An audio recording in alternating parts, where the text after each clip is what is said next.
Desde el Centro de Noticias de Caracol Televisión en Bogotá, esto es Noticias Caracol, edición del mediodía.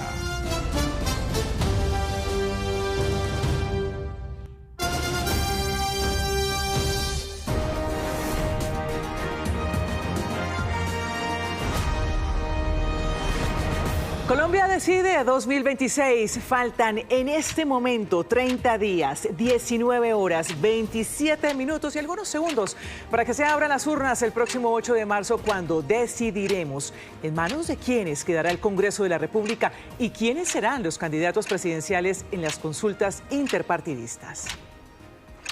Y así es como comenzamos esta misión de Noticias Caracol. Muy buenas tardes, bienvenidos todos ustedes. Estamos en la hora de las decisiones para definir quiénes serán los candidatos que van a participar en las consultas interpartidistas del próximo 8 de marzo, que van a elegir los candidatos únicos a la presidencia por alianzas de grupos políticos. Sí, Alejandra, el plazo vence mañana.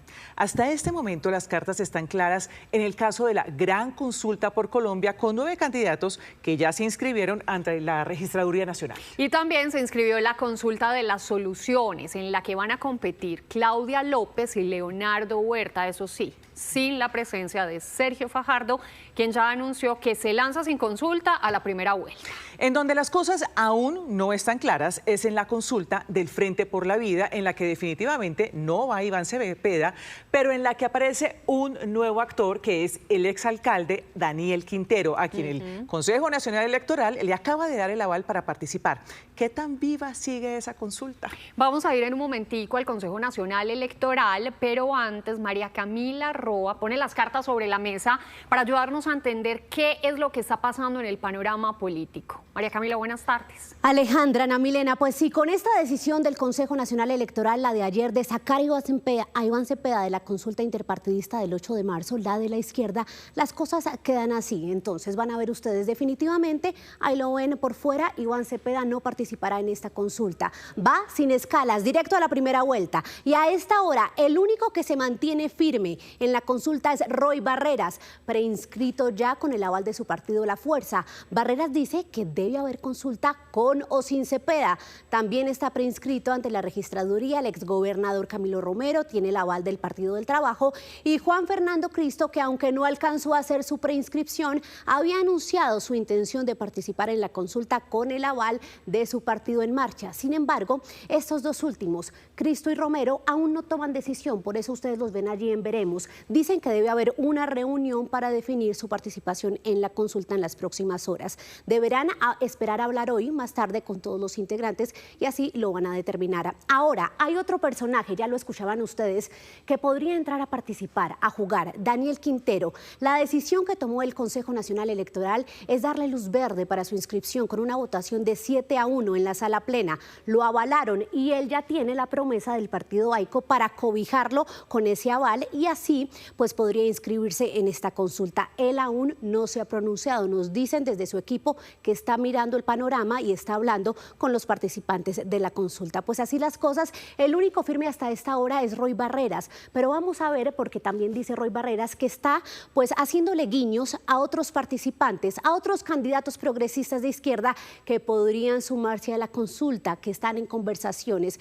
El punto es lo que van a ver ahora. Es esta fecha a continuación, el 6 de febrero. Según el calendario electoral, ese es el límite para que se inscriban los participantes en todas las consultas interpartidistas que se van a medir el próximo 8 de marzo. Pero al final, el camino de los que conocen a profundidad la izquierda dicen pues que estos candidatos, los que acaban de ver, van a tomar alguna decisión de ir o no a esta consulta, esperando una señal del que se considera es el jefe natural de la coalición de izquierda, el presidente de la República, Gustavo Petro. Alejandra. María Camila, gracias. Estas páginas todavía se están escribiendo. Vámonos a esta hora precisamente al Consejo Nacional Electoral, en donde hace pocos minutos se le dio vía libre a Daniel Quintero para su participación en la consulta del Frente por la Vida. Ahí está Juan Andrés Beltrán para que nos cuente qué se sabe de la decisión. Juan Andrés. Buenas tardes, pues mire, conocimos que la votación fue de 7-1, donde el CNE le ordena a la registraduría la inscripción de Daniel Quintero como candidato de esta consulta del próximo 8 de marzo del Frente por la Vida. Recordemos que hace unos días la registraduría había negado su participación, o mejor su inscripción, esto argumentando que Daniel Quintero ya había participado en la consulta que se realizó en octubre del año pasado del sector de la izquierda, donde recordemos también salió ganador el hoy candidato presidencial Iván Cepeda, y que eso lo inhabilitaba para participar en esta consulta. Pues en la argumentación que presentó ante el Consejo Nacional Electoral ha dicho que él renunció días antes o con un tiempo prudente antes de esa consulta, y además que su participación o su aparición en la tarjeta electoral se debió a temas logísticos de la registraduría, lo que no implicaba una participación legal en esos comicios. Pues el CNE, luego de estudiar de fondo esta decisión y luego de reunirse,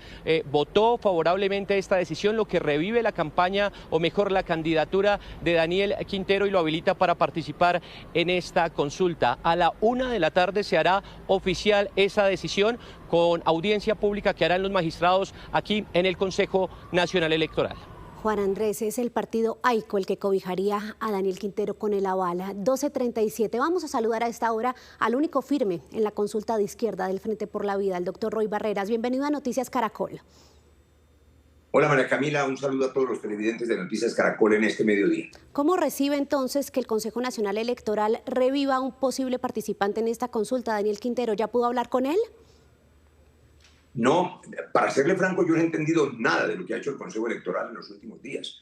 No entendí, por ejemplo, que un abogado de Abelardo de la Espriella haya sido quien haya inhabilitado a Iván Cepeda y haya alterado el plan que teníamos conjuntamente de ir juntos a la consulta y meternos en este dilema de si se deja abandonada la cancha del 8 de marzo para que la única consulta sea la de la derecha, o si vamos a la consulta para tener que hacer luego, como yo creo, un acuerdo y llegar juntos a primera vuelta. Ese problema no lo teníamos hace 48 horas, ahora lo tenemos. También el de las listas, que tampoco entendí por qué quieren hundir unas listas, pero hay solución. Las listas del Pacto y las del Frente Amplio, que también están afectadas, las vamos a salvar, porque es el respeto democrático a millones de electores. Las listas tienen que ir y hay soluciones para eso. Tienen que hoy autorizar en los próximos minutos, es la exigencia del Consejo Electoral, la fusión de Colombia Humana con el Pacto, y quedan inscritas y salvadas las listas, o si no se tienen que reinscribir con el logo del Pacto, pero no vamos a permitir que esas listas se caigan. Y ahora esta decisión, que me parece bien, es decir, lo que queríamos era que participaran todos también. Si va a participar el exalcalde de Medellín, bienvenido, pero no tengo idea, usted me está contando de la decisión. Sí, la acaban de tomar. Usted hace esos reparos al CNE, pero como se dice en política, doctor Barreras, es lo que hay. Muchos expertos conocedores de este tema, incluido usted, han planteado la reforma que nunca ha pasado, pero teniendo en cuenta este panorama, ¿usted se mantiene firme en esa decisión de ir a consulta? Y además de Cepeda, ¿a quién le daría la bienvenida para que se midan por lo menos 2 o 3 caras? Mire, yo he dicho públicamente que lo que hay que hacer es fortalecer la consulta del Frente por la Vida, no permitir salir todos en desbandada, espantados, porque como nos dieron 2 garrotazos ayer, entonces salimos corriendo. No, yo creo que la consulta hay que fortalecerla. He dicho que deberían participar en ella Gustavo Bolívar o María José o Clara López, por ejemplo, la exministra de Estado, o deberían participar otros dirigentes de la izquierda y del liberalismo. Pero eso se sabrá en los próximos días. Los exministros del gobierno Petro, ojalá participara el excanciller Murillo, el exministro Cristo. Lo que no puede hacer, y yo no voy a permitir, es que la derecha se salga con la suya, de dividirnos y de echarnos de la consulta del 8 de marzo para que 21 millones de colombianos, el único menú que tengan sea el menú amargo de la consulta uribista. Pero le digo más, para los triunfalistas, para los que dicen, no, la izquierda sola puede, eso no se necesita, eso. Y es que Petro iba volando las encuestas hace 4 años, volando, era por supuesto Doctor el favorito Roy. absoluto. Había sacado, perdón María Camila, había sacado 8 millones de votos y no ganó solo. Nos buscó y lo acompañamos con entusiasmo, y gracias a que se unió este liberalismo y la izquierda, ganamos. Y es lo mismo que vamos a hacer ahora, unirnos para darle a Colombia un gobierno estable, tranquilo, de cambio, pero de cambio seguro y estable. Pero que es lo que ¿cuál quiere es la mayoría. ecuación de esa unión si habría 2 carriles? Lo están acusando ustedes de las filas, los petristas pura sangre, de que usted está dividiendo la izquierda porque no apoya al candidato que va puntero en las encuestas, sino que habría una doble vía. El que salga de la consulta que usted promueve incansablemente e Iván Cepeda, que va directo a primera vuelta. Ahí hay un primer error. Yo respeto el pensamiento, digamos, de la gente de izquierda radical, que se le olvida que hace 4 años me llamaron para ayudar y ayudé y ganamos gracias a eso. Y lo voy a volver a hacer, vamos a ganar. Todos estamos de acuerdo en que Colombia vaya adelante y no retroceda a esa derecha regresiva y represiva. Pero se les olvida un detalle menor, dice dividir la izquierda. Yo soy un hombre liberal de centro, yo no he tenido la oportunidad de contarme, yo también tengo derechos democráticos. Yo tengo una lista de 100 candidatos del Frente Amplio que tienen que ir a las urnas y las listas del pacto tampoco se pueden abandonar y dejar huérfanas. Siempre se pensó que el candidato legítimo de la izquierda compitiera conmigo y con otros que representamos el liberalismo, que respetamos el Congreso, que representamos a los partidos políticos progresistas, los mismos que nos ayudaron a apoyar la JEP, la Comisión de la Verdad, la Paz, los mismos que en el primer año del gobierno Petro me acompañaron aprobando todas las reformas, el Tratado de Escazú, el campesino como sujeto de derechos, la jurisdicción agraria. Lo que yo sé hacer, María Camila, es sumar, unir, ganar, darle garantías a todos. Así ganó Petro con nosotros, con las banderas del centro liberal. Y esas mismas son las mías. La izquierda no tiene por qué dividirse. Lo que tiene es que saber que solos no pueden, como yo solo tampoco puedo.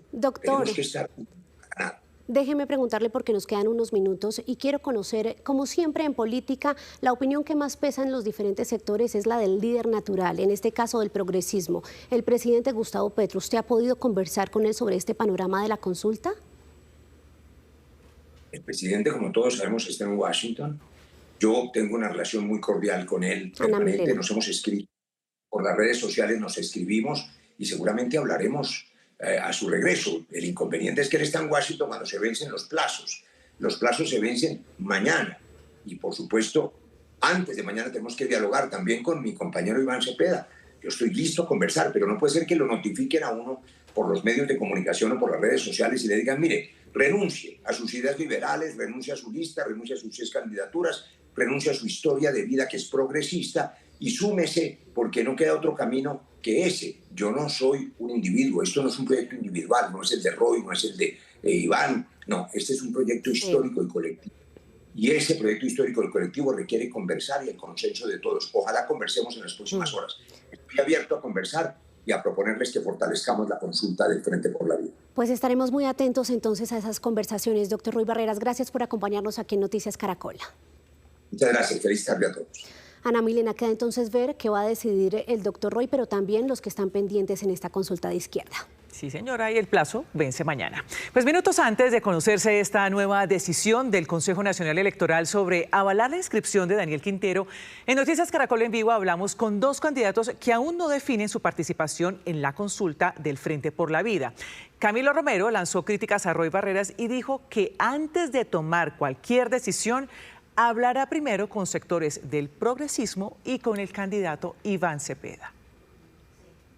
Lo que yo he propuesto es que debemos juntarnos, quienes hacemos parte de esa idea, de ese Frente por la Vida, para que tomemos una decisión estratégica y en conjunto, no de aventuras individuales, que seamos capaces de trazar la estrategia de victoria para la próxima contienda presidencial. En esa medida, soy claro, no tomaré decisiones hasta que no tenga una conversación primero con todo nuestro sector que nos acompaña. Ya hemos venido sosteniendo reuniones con varios liderazgos de Colombia, pero también una reunión inevitable entre los precandidatos. Por supuesto, en mi caso, una reunión que debemos tener con Iván Cepeda para que tracemos una estrategia en conjunto para que el progresismo pueda volver a ganar en 2026. En esa evaluación hay 2 opciones. Si participamos o nos retiramos. En las 2 opciones, ¿qué argumentos aparecen cuando ustedes empiezan a poner la cosa en la balanza? Es decir, si vamos a la consulta, ¿cuáles son los pros y cuáles son los contras? Y si no vamos, ¿cuáles son los pros y cuáles son los contras? Quiero ser muy claro. Colombia hoy tiene 2 hechos políticos desde ayer. El primero, que ya todos lo conocemos, es que el Consejo Nacional Electoral ha decidido que injustamente Iván Cepeda no puede participar en la consulta. Ese es un hecho. Pero el otro, que nos sorprendió, es que el señor Roy Barreras, en una decisión individual, sin que conversemos, como sí habíamos conversado antes, 4 precandidatos, Cepeda, Roy, Cristo y yo, de un trabajo mancomunado y actuando. Él golpea la mesa y dice, voy porque voy a una consulta. Eso lo que significa es que el señor Roy va a montar una consulta, así sea con el vecino de su casa, para poder estar el 8 de marzo. Entonces aquí el progresismo debe tener claro que hay dos escenarios, digamos, o mejor, hay dos realidades. Que Iván no puede participar y hace lo correcto Iván, pues rechazando lo que ha hecho infame el Consejo Nacional Electoral. Iván ha dicho, voy a primera vuelta. Y el Pacto Histórico ha dicho, voy a primera vuelta. Eso está muy bien, pero hay otro hecho sobre la mesa. Y el hecho es que el señor Roy Barreras, de manera individual, ha dicho, voy a hacer una consulta y convoco a hacer una consulta. Yo lo que he propuesto es un momento. Primero, conversemos para tener una estrategia mancomunada y conjunta. Bien, y por su parte, Juan Fernando Cristo espera tomar una decisión en las próximas horas para definir su futuro en esa consulta. Hizo un llamado a la calma a los demás precandidatos de izquierda. Esperamos avanzar hoy en las conversaciones para tomar una decisión final si nos mantenemos en la consulta. Yo lamento que se estén presentando esta clase de divisiones, o sea, la decisión del Consejo Nacional Electoral lo que no puede generar es una división en el sector de centro-izquierda de este país, en el sector socialdemócrata, en el sector progresista de este país, en quienes apostamos para hacer un cambio mejor en Colombia, en quienes estamos apostando a hacer acuerdos para avanzar. Y yo quiero hacer un llamado a la mesura, a la tranquilidad, al diálogo, al espíritu de consenso. Lo ideal es avanzar en una consulta popular el 8 de marzo, pero hay que avanzar en acuerdos, en consensos, sin que eso signifique de ninguna manera que se profundice una división. Yo creo que las decisiones individuales no caben aquí, hay que tomar decisiones colectivas y lo que estoy viendo, hago un llamado a todos los compañeros, a Iván Cepeda, a Roy Barreras, a Camilo Romero, al Pacto Histórico, a todas las fuerzas, a los candidatos al Congreso, a la tranquilidad, a la mesura y a no dividirnos y darle papaya a la derecha de este país. Entre tanto, en el Pacto Histórico persisten las críticas a la decisión adoptada por el Consejo Nacional Electoral, aunque sostienen que no presentarán apelaciones y se reafirman en que acompañarán a Iván Cepeda a primera vuelta. Una tormenta política se desató a causa de la decisión del Consejo Nacional Electoral de negar la participación de Iván Cepeda en la consulta del 8 de marzo. Tal como lo había anticipado el Pacto Histórico, Iván Cepeda aterrizará directamente en primera vuelta. Esta mañana enviaron una carta a la registraduría en la que confirmaron su retiro de la consulta del Frente por la Vida y pidieron que no se usen sus logos ni la foto del candidato en ninguno de sus tarjetones. Así lo afirmó en las últimas horas el propio candidato a través de un video publicado en sus redes sociales. Nos retiramos de la consulta del 8 de marzo. Yo me inscribiré en los próximos días para ir a primera vuelta y allí derrotaremos a nuestros adversarios. Asimismo, se mantienen firmes en que la decisión del CNE desconoce el derecho a la participación política, como lo aseguró María José Pizarro en un video compartido en su cuenta de X.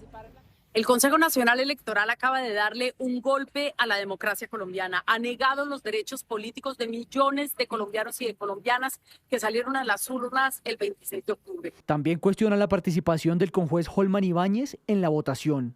Al desacuerdo que tenemos con la decisión que tomó ayer el Consejo Nacional Electoral a través también de la participación de un conjuez que está abiertamente alineado en contra del Pacto Histórico. Y aunque no hubo apelaciones al fallo del CNE, el Pacto Histórico insiste en que la pasada consulta, la del 26 de octubre, fue interna y no interpartidista como lo considera el Consejo Nacional Electoral. Interponer un recurso ante la misma instancia que sabemos políticamente está opuesta a la participación nuestra, no tiene sentido, es prestarnos a una burla que no vamos a patrocinar. En esa consulta partidista, puesto que era la consulta de un solo partido, interna, se tomó la decisión de que quien saliera elegido, como lo fui yo con más de 1.550.000 votos, debería participar en la consulta de un frente democrático en el mes de marzo de este año. Este tropiezo en la campaña de Iván Cepeda se dio a 3 días de que se venciera el plazo para la inscripción de las consultas del mes de marzo. 12 del día, 51 minutos. A propósito, nos acompaña nuestro compañero analista político Pedro Viveros. Pedro, muy buenas tardes. Gracias por estos minutos con Noticias Caracol. Y si le parece, comencemos por la noticia más fresquecita, la que se acaba de producir en el CNE, donde se revive la candidatura de Daniel Quintero. Usted escuchaba a Roy Barreras hace un minuto diciendo: no he entendido nada de lo que ha hecho el CNE. ¿Cuál es la lectura que usted le da al panorama y cree que Daniel Quintero se vaya y le dé oxígeno a esa consulta del Frente por la Vida? Alejandra, un saludo especial y gracias por la invitación. Yo lo que estoy viendo es que lo que estaba desorganizado, que era el sector de la derecha y centroderecha, que durante un tiempo se vio desorganizado, se organizó. Y el sector que estaba organizado se desorganizó. Están tratando de obviar una realidad. Una consulta de la izquierda sin Iván Cepeda es como una consulta de la derecha sin el Centro Democrático, Alejandra. ¿Por qué? Porque Iván Cepeda es la fuerza ideológica y el voto duro del sector de la izquierda. ¿Y qué ocurriría en una candidatura de Roy Barreras y el señor exalcalde Quintero? Pues que sería una votación de máquina, pragmática, clientelar, mientras que la persona que tiene, en mi opinión, los votos duros e ideológicos de ese sector no estaría en esa consulta.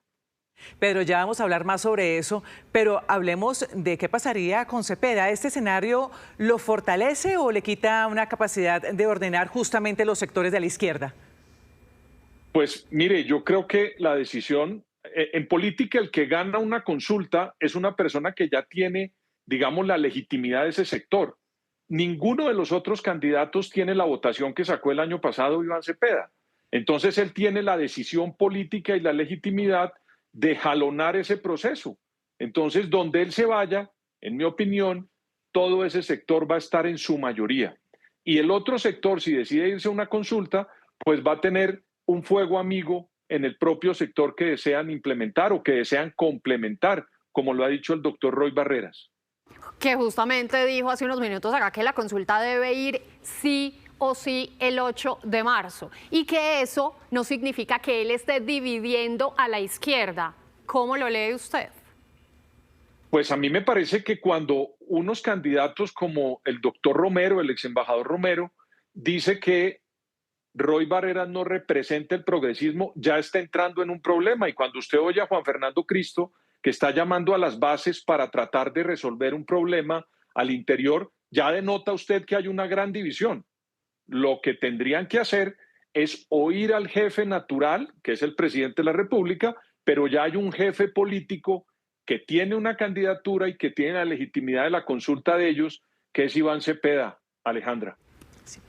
Pedro, espéreme ahí un momento, porque la tormenta política es en todos los lados. Entonces ya volvemos con usted. Justamente la otra noticia política del día es la decisión de Sergio Fajardo de no participar en la consulta promovida por la exalcaldesa Claudia López.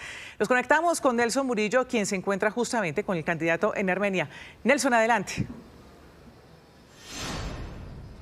Ana Milena, buenas tardes. Efectivamente, desde la capital quindiana, cerca a la Plaza de Bolívar, en pleno centro de esta ciudad, el candidato del partido Dignidad y Compromiso, Sergio Fajardo, manifestó, comunicó a la audiencia y a los medios de comunicación su deseo de irse a primera vuelta solo. Candidato, con las buenas tardes, ¿por qué tomó la decisión? ¿Qué lo llevó a hacerlo?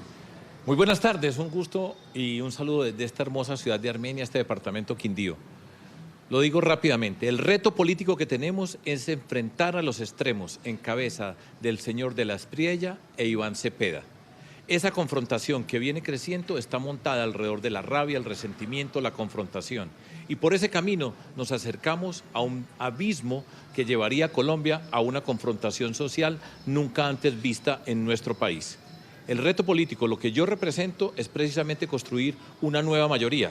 Una capacidad de movernos desde una izquierda moderada a una derecha moderada, que deje atrás el pasado, que no se quede estancado en este presente y que dé un paso adelante, que tenga la capacidad para construir acuerdos, que sepa que tenemos desigualdades sociales profundas y hay unas necesidades que tenemos que atender y resolver en nuestro país, que la seguridad es un clamor por todo Colombia y tenemos que responder por esa seguridad, y que la lucha contra la corrupción es una obligación ética en este país. Lo que estamos viendo es corrupción, inseguridad y todo tipo de confrontaciones. Ese es el reto político. Y entonces, explico, esas consultas, y he hablado con todas las personas, prácticamente con todas las personas, en términos personales. Yo no tengo ningún problema personal con nadie, con muchos tenemos coincidencias, pero esas consultas son un marco estrecho que no cabe con esta nueva mayoría. Ese es el reto. Faltan 115 días.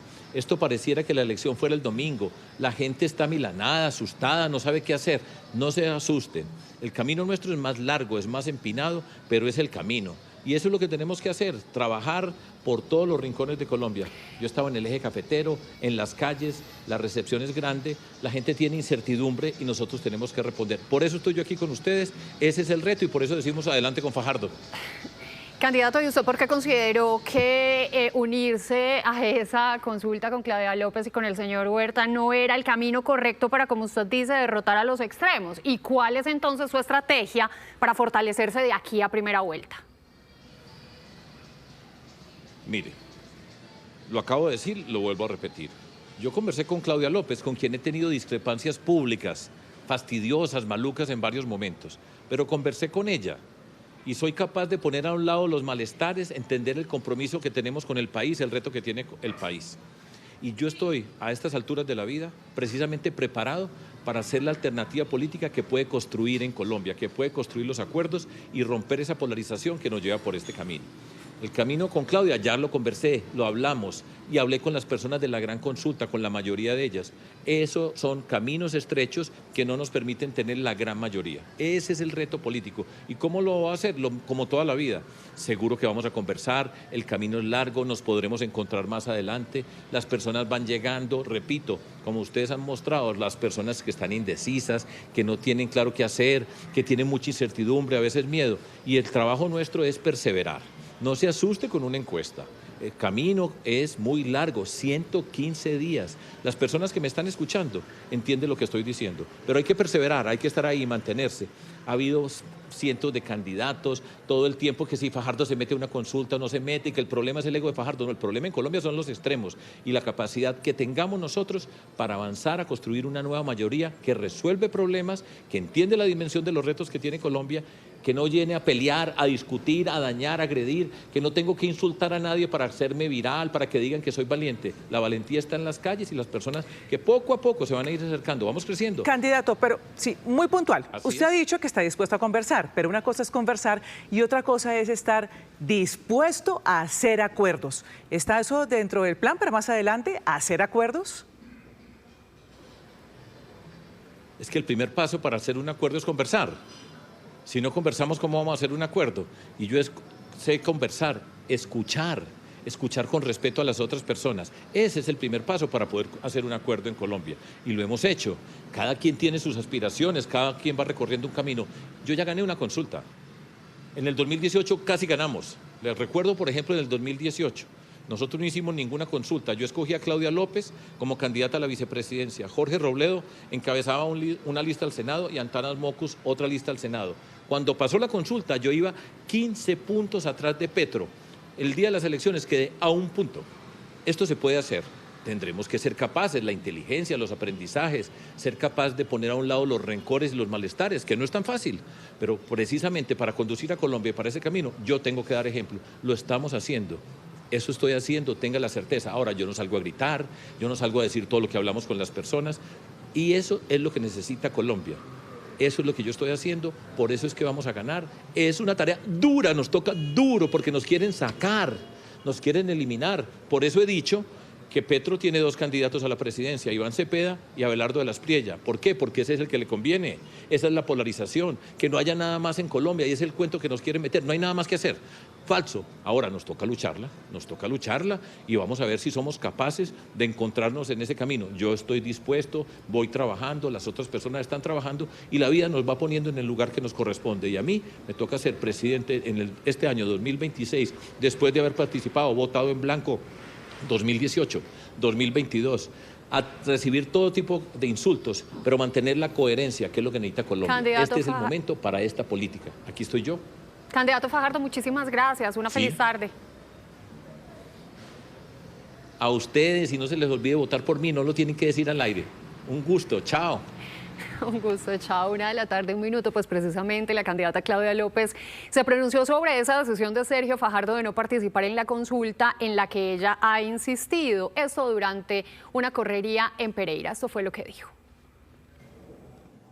Hombre, a Sergio y a Maurice Armitage le deseamos lo mejor. Ellos tienen razón en que este es un momento decisivo para Colombia, que el tiempo apremia, y que lo que está en juego es el país. Y por eso nosotros hemos decidido que los ciudadanos decidan el rumbo del país, que lo decidan el 8 de marzo. Esto no es con acuerdos entre candidatos. Aquí nuestros únicos jefes son los ciudadanos. Así que les deseamos lo mejor en su camino y nosotros pondremos el 8 de marzo en manos de los ciudadanos, que son nuestros únicos jefes, que escojan entre si seguimos con los que tienen el palo en la rueda a la ciudadanía y a la gente, o si optamos por las soluciones concretas. Decirle a la gente que a todos nos duele lo mismo. A todos nos duele que hayan atracado a la hija de nuestro vecino otra vez. A todos nos duele cuando le niegan el medicamento o el tratamiento a una persona que va al sistema de salud. A todos nos duele que se roben los recursos de la Unidad Nacional de Gestión de Riesgo mientras vemos a 30.000 familias bajo el agua. Nos indigna. A todos nos duele lo mismo. Pero llegó la hora de dejar de quejarnos. 1:00 p.m, 2 minutos. Volvemos a esta hora con Pedro Viveros, porque vamos a analizar ahora, Pedro, esta noticia. El no de Sergio Fajardo a la consulta. Entonces, para usted, ¿cómo queda el centro? ¿Se reconfigura? ¿Se debilita ahora esta consulta entre Claudia López y el señor Huerta? Ana Milena, un saludo. Yo lo que estoy viendo es que Sergio Fajardo fue coherente con lo que dijo desde el inicio de esta campaña. Él dijo que iba a ir a la primera vuelta porque en la elección anterior a él le había ido mal en el mecanismo de la consulta. Entonces es la coherencia de él manejando su campaña. Yo creo que uno pues no puede tampoco pensar que todas las campañas son iguales. Entonces, si no le funcionó la consulta en la campaña anterior, en esta de pronto sí le podía funcionar. Pero él sostiene que quiere ir a la primera sin consulta. Y esta consulta de Claudia López es una consulta que parece como de emergencia. No es una consulta, digamos, pensada, acordada, con digamos, un trabajo largo. Y yo creo que ahí sí meterse en esa consulta de emergencia era un costo muy grande para el doctor Sergio Fajardo, que Ana Milena, en las encuestas siempre marca, él está o segundo o tercero en las encuestas. Entonces, pues mirando esos dos escenarios, yo creo que él dijo, voy a seguir con mi coherencia y llego hasta la primera vuelta solo. ¿Y cuáles son los caminos que tiene Sergio Fajardo para fortalecerse y alcanzar al primero o al segundo, dependiendo de las encuestas en las que ha aparecido? Alejandra, a mí me parece que Sergio Fajardo tiene que hacer un trabajo con las bases parlamentarias que él tenga. Aquí él tiene un voto de opinión muy importante, lo ha tenido siempre, y eso lo registran las encuestas, pero también tiene que tener llegada a las regiones, y eso lo hace, por supuesto, haciendo la política bien entendida con los sectores que lo están apoyando al Congreso de la República, que es una lista encabezada por el doctor Robledo y por otro grupo de personas importantes. Aquí en Bogotá hay un representante que se llama Camilo Enciso, que está haciendo política. Luego yo lo único que creo que él debería hacer, además de mantener su opinión, como la tiene muy importante del centro, debería desplegar una acción política muy fuerte en el país para que eso le genere unos votos dentro de su campaña, que el 8 de marzo vota al Congreso de la República en Colombia. Ya regresamos con usted, Pedro, para seguir analizando el panorama político unos 5 minutos, pero ahora vamos a mirar la otra parte de los obstáculos que ha tenido el pacto histórico de cara al 8 de marzo, y es lo que pasa con las listas al Congreso. Una claridad importante, son muchas las listas que han llegado a revisión al Consejo Nacional Electoral, no solo las de este partido, pero la Sala Plena ya falló puntualmente sobre las demandas en contra de los listados del Valle y de Bogotá de esta colectividad. Son casos distintos, y aquí es el primer caso de la lista del Valle y 14 regiones que estarían también en riesgo. El problema es la presunta vulneración de esta norma que ven aquí, la Ley 1475, que permite a los partidos conformar las listas conjuntas al Congreso cuando son minoritarios, es decir, únicamente cuando la suma de sus votos en la elección pasada del 2022 en esa misma circunscripción no supera el 15% del total de los votos. Lo que pasa es que en muchas regiones, puntualmente en el Valle, esas listas conjuntas del pacto y la Colombia Humana, que no se pudo fusionar, superaron ese 15%. Ya no son minorías y por eso no pueden aliarse para conformar las listas. Pero ojo, tendrían la opción de ir a elecciones igual, pero con listas separadas, no en coalición. Eso también es decisión del CNE. Y ahora vamos a ver el otro caso, el caso de las listas del pacto, pero por Bogotá, que es distinto, por un requerimiento de la oficina de la misma María del Mar Pizarro. Esta representante de la Cámara, que también es congresista y candidata de ese partido, se determinó que el orden en que el partido presentó la lista cerrada no respeta lo establecido según la consulta del pasado 26 de octubre. Recordemos que allí se eligieron por parte del pacto histórico los candidatos al Congreso. Lo que dice el CNE es que no se respetó ese principio de paridad y cremallera, es decir, que vayan intercalados mujer y hombre, y por eso la lista se revocaría para ser reordenada e inscrita siguiendo ya la voluntad democrática expresada en las urnas el 26 de octubre. Aquí el panorama de las listas. A un mes de las legislativas, varias listas del Pacto Histórico de la Cámara siguen en veremos por demandas en el Consejo Nacional Electoral. La primera la presentó el ex registrador delegado en lo electoral Nicolás Farfán. En ella pide la revocatoria de 14 listas a la Cámara por ese partido en Bogotá, Caldas, Cauca, Cundinamarca, Guaviare, la circunscripción internacional, El Meta, Nariño, Putumayo, San Andrés, Sucre, Tolima, Bichada y Valle del Cauca, alegando que no podían presentarse en coalición. De hecho, el CNE ya tomó decisiones en el Valle del Cauca. Avalado por la coalición Pacto Histórico Valle, por la presunta superación del 15% de votos válidos obtenidos en la elección inmediatamente anterior, resuelve. Artículo primero, revocar el acto de inscripción de la lista de la Cámara de Representantes por el Departamento del Valle para las elecciones al Congreso de la República. El Tribunal Electoral sigue estudiando los otros 13 territorios y se espera de hecho que en la audiencia pública de esta tarde se tomen decisiones sobre el futuro de las listas. Que esos partidos que se coaligan en el 2022, sumados, no pudieron haber obtenido más del 15% de la votación válida para poder coaligarse y presentarse en la elección 2026. Entonces, lo que está ocurriendo con el pacto histórico es que esa previsión aparentemente no la tuvieron en cuenta para coaligarse desde la misma consulta. En el pacto histórico, sin embargo, dicen estar seguros de que las listas fueron presentadas debidamente. Nosotros tenemos todos los argumentos jurídicos para esclarecer que en el caso de Bogotá y de las otras regiones, pues esto realmente no aplica, y también hay muchos argumentos de nulidad. Por ejemplo, a mí nunca me notificaron sobre esta demanda y esto es como un fallo administrativo y jurídico. A propósito de María del Mar Pizarro, ya el CNE revocó la lista a la Cámara por Bogotá del Pacto Histórico por no haber respetado el orden de la votación de la consulta de octubre del año pasado. Pero según nos dijo, es un error que pueden enmendar para volver a presentar esta lista de candidatos en los próximos días. Y a la 1:09 p.m, volvemos con nuestro compañero Pedro Viveros, analista político, para que nos cuente si él considera que esto que está pasando con las listas del pacto histórico en diferentes partes del país es consecuencia de ese fuego amigo que hay al interior de esta colectividad, Pedro. Pues Alejandra, primero ellos hicieron una votación para ubicar a sus candidatos en las regiones, tanto en Cámara como en Senado. Eso fue lo que hicieron en la consulta anterior, donde también salió como candidato presidencial Iván Cepeda. Entonces, ese mandato, hoy usted está viendo que hubo o una desorganización interna, no la previeron, o comienzan a hacer, digamos, ese fuego amigo del que usted habla. Pero lo único cierto es que en ambas decisiones ellos pueden volver a elaborar las listas y pueden presentar sus candidaturas. Aquí nadie está diciendo que ellos no lo puedan hacer. Lo que pasa es que lo hicieron mal.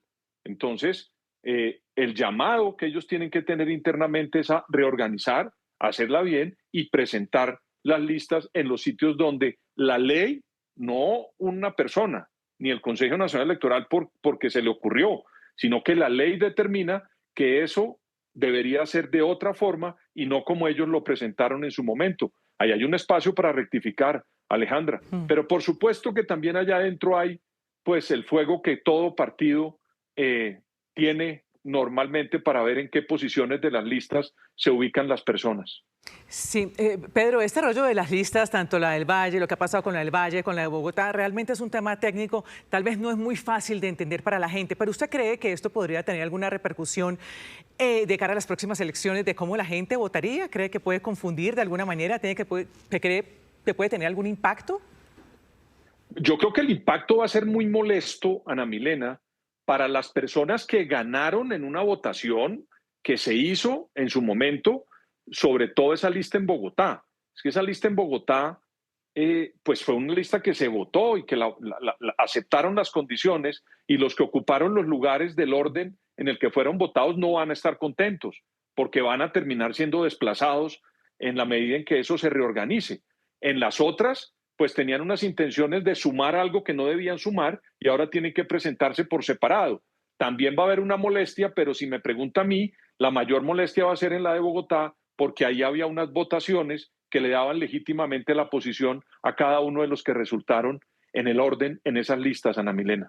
Pedro, para despedirnos, ¿cuál es su gran lectura o conclusión de las noticias que se han producido entre ayer y hoy con lo del CNE, las listas del pacto histórico? ¿Qué opina? Pues, Alejandra, que está llegando la fecha fatal donde todos vamos a concentrarnos en las elecciones. Pasado mañana, mañana se vence el plazo de las consultas y ya nos metemos de lleno a la carrera de Congreso y de las consultas que queden. Y eso siempre genera un estrés. ¿Y un estrés en dónde? Pues en la norma, para que se compagine el deseo político con la norma para que haya legitimidad. Eso por un lado. Y por el otro, pues, hombre, a mí me parece que lo que estaba ordenado, que era la izquierda, se desordenó, y la derecha, que era la que estaba desordenada, terminó ordenándose por no respetar internamente cuáles son las decisiones. La izquierda tiene un jefe natural, que es Gustavo Petro, y un jefe político, que es Iván Cepeda. Hay un grupo de personas que no quieren respetar eso, y el otro lado, la derecha, terminó organizado y con 9 candidatos esperando ya la decisión del 8 de marzo para ver quién gana esa consulta, Alejandra. Sí, señor. Y mañana seguramente también habrá más noticias para analizar. Es Pedro Viveros, analista político. Siempre muchas gracias por estar aquí con nosotros. Gracias a ustedes. Un abrazo.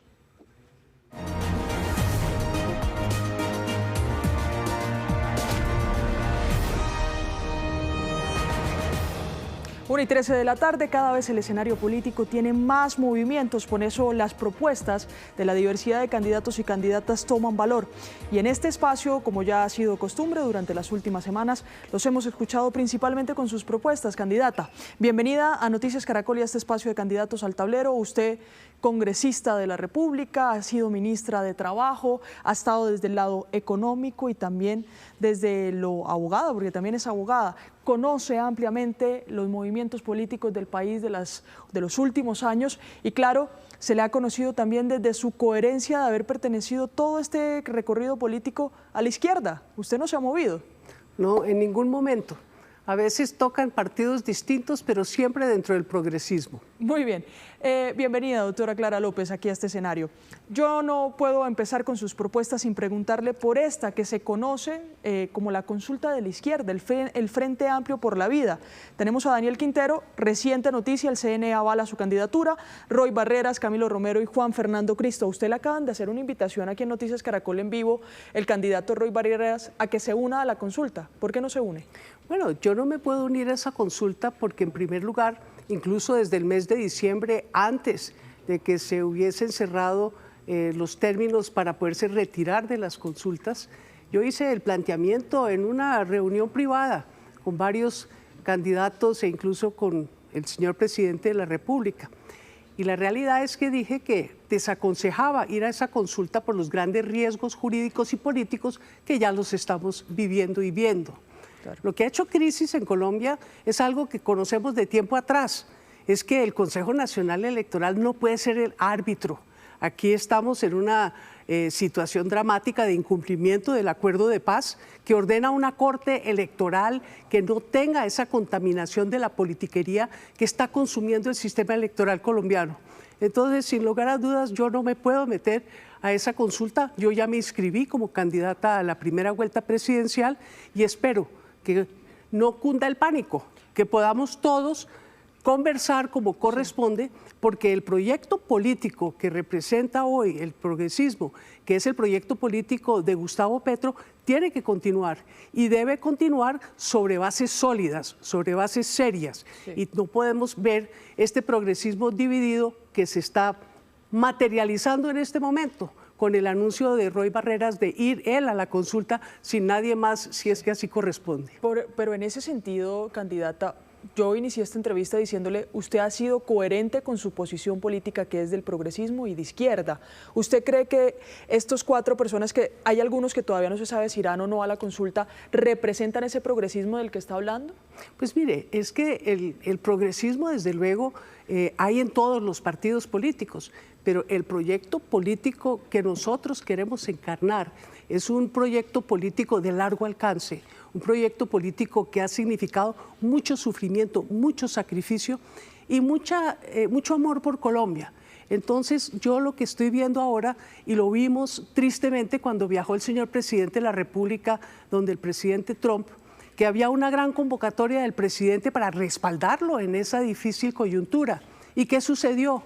Que por estas razones políticas tuvimos no una gran manifestación de apoyo, sino 2. Una en la Plaza de Bolívar y otra en la Plaza de Lourdes, y eso no es consecuente con lo que se necesita en este momento, que es una unidad firme frente a las amenazas que vienen del exterior y desde luego de cara a las elecciones presidenciales. Una pregunta muy coloquial y además muy de momento.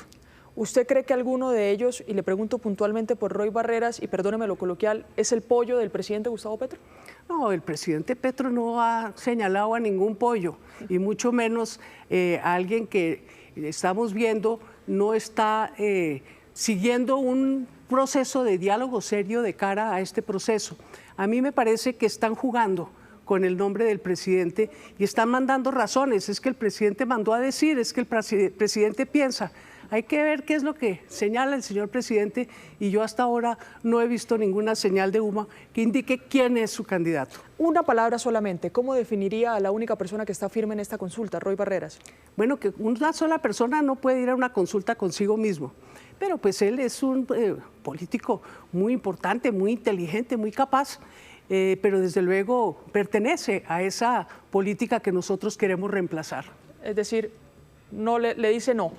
Aquí muy corto también, Iván Cepeda, ¿representa ese progresismo del que usted ha venido hablando? Sí, yo admiro muchísimo a Iván Cepeda. Sí. Es una persona que tiene una posición muy seria frente a los derechos humanos. Ha sido, desde luego, algo que yo critico, demasiado polarizante en esta etapa de la vida nacional, donde tenemos que convencer a la mitad del país que todavía no se siente incluida en el cambio, a que hagamos un cambio en unidad, a que hagamos el cambio que una y no el cambio que nos divida. Pues lo tendrá como competencia entonces en esa primera vuelta. Empecemos con sus propuestas, doctora Clara López. Usted dice gobernar con todos los partidos políticos y llega a ser presidenta. ¿Eso qué es? ¿Un acuerdo nacional del que ya habíamos conocido un poco? Yo estoy convocando en esta campaña a todos los sectores progresistas del país, pero quiero ir más allá de la política, quiero ir a las organizaciones sociales, a los cristianos, a los católicos que creen en la doctrina social de la Iglesia, quiero convocar a los animalistas, quiero convocar a los feministas, todos los que están en causas nobles, a que hagamos una gran apuesta por Colombia. Y desde luego yo quiero gobernar con todos. Sí. Y desde luego no solamente con sectores políticos, sino con sectores sociales y en diálogo con la oposición. Creo que eso es fundamental señalarlo, y que llamaré al gobierno a los mejores, a los más capaces, a las mujeres en mitad en el gabinete, un gabinete que tiene que ser un doble gabinete, porque hay un equipo para manejar las crisis y otro equipo para manejar el diario, porque ¿qué nos está sucediendo?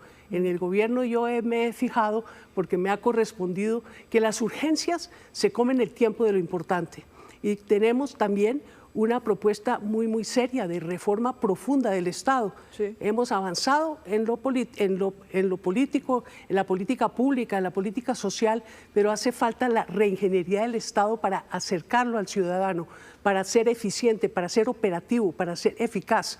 Y eso requiere un tema muy controversial. Yo creo que para poder en realidad, en el tiempo moderno, hacer todo lo que propone cualquier candidato a la presidencia de la República, debe incluir la propuesta de o ampliar el periodo presidencial a 6 años o incluir la reelección por una sola vez. ¿Por qué? Porque no tenemos la posibilidad en los periodos tan cortos de consolidar un programa de gobierno. Y si hoy tuviésemos la reelección, creo que no estaríamos viviendo todo este enredo político, porque ya sabríamos quién estaría ganando las elecciones. A eso venimos, a los primeros 100 días también usted dice, el Estado, el gobierno y las decisiones o proyectos tienen que ser eficientes. Pero la efectividad se mide por el tiempo también, doctora Clara López. Así es. Usted dice, los primeros 100 días vamos a marcar una ruta para vencer la inseguridad. ¿Cómo lo va a hacer? Vamos a dialogar con las Fuerzas Armadas, vamos a dialogar con los gremios de la producción, vamos a hablar con los sindicatos, pero también vamos a hablar con las comunidades, con los alcaldes, con los gobernadores, con todos los actores del conflicto, incluyendo los que están en la ilegalidad. ¿Por qué? Porque Colombia necesita entender que no hay un conflicto, no es un gran abstracto nacional. Hay 1001 conflictos en las regiones y tenemos que dirigirnos a cada uno de ellos según sus especificidades y llevar el poder de gobierno, de decisión y los recursos a las regiones. Seguridad y descentralización van de la mano y eso es fundamental. Vamos a garantizar con una ruta de común acuerdo con toda la sociedad, incluyendo la oposición, para llevar esa seguridad no a bala, sino con un plan integral a todas las regiones de Colombia y a todos los barrios de las ciudades principales, porque no me van a decir que en las ciudades todo está tranquilo y contento cuando uno le hablan de la extorsión, que ya no es un tema aislado, sino muy generalizado, incluso en ciudades como Barranquilla, como Medellín e incluso Bogotá. Claro, muy corto también, doctora Clara López. Usted hablaba de reelección, de ampliar el periodo presidencial. ¿Eso va dentro de esa agenda legislativa para transformar el país de los primeros 100 días? Claro que sí, y tenemos que ponerle un segundo piso a esa gran obra social que ha dejado el presidente Gustavo Petro. Tenemos que montar el Sistema Nacional de Cuidado para las cuidadoras y los cuidadores y tenemos que generar las condiciones fiscales para que todo este trabajo sea sostenible en el tiempo.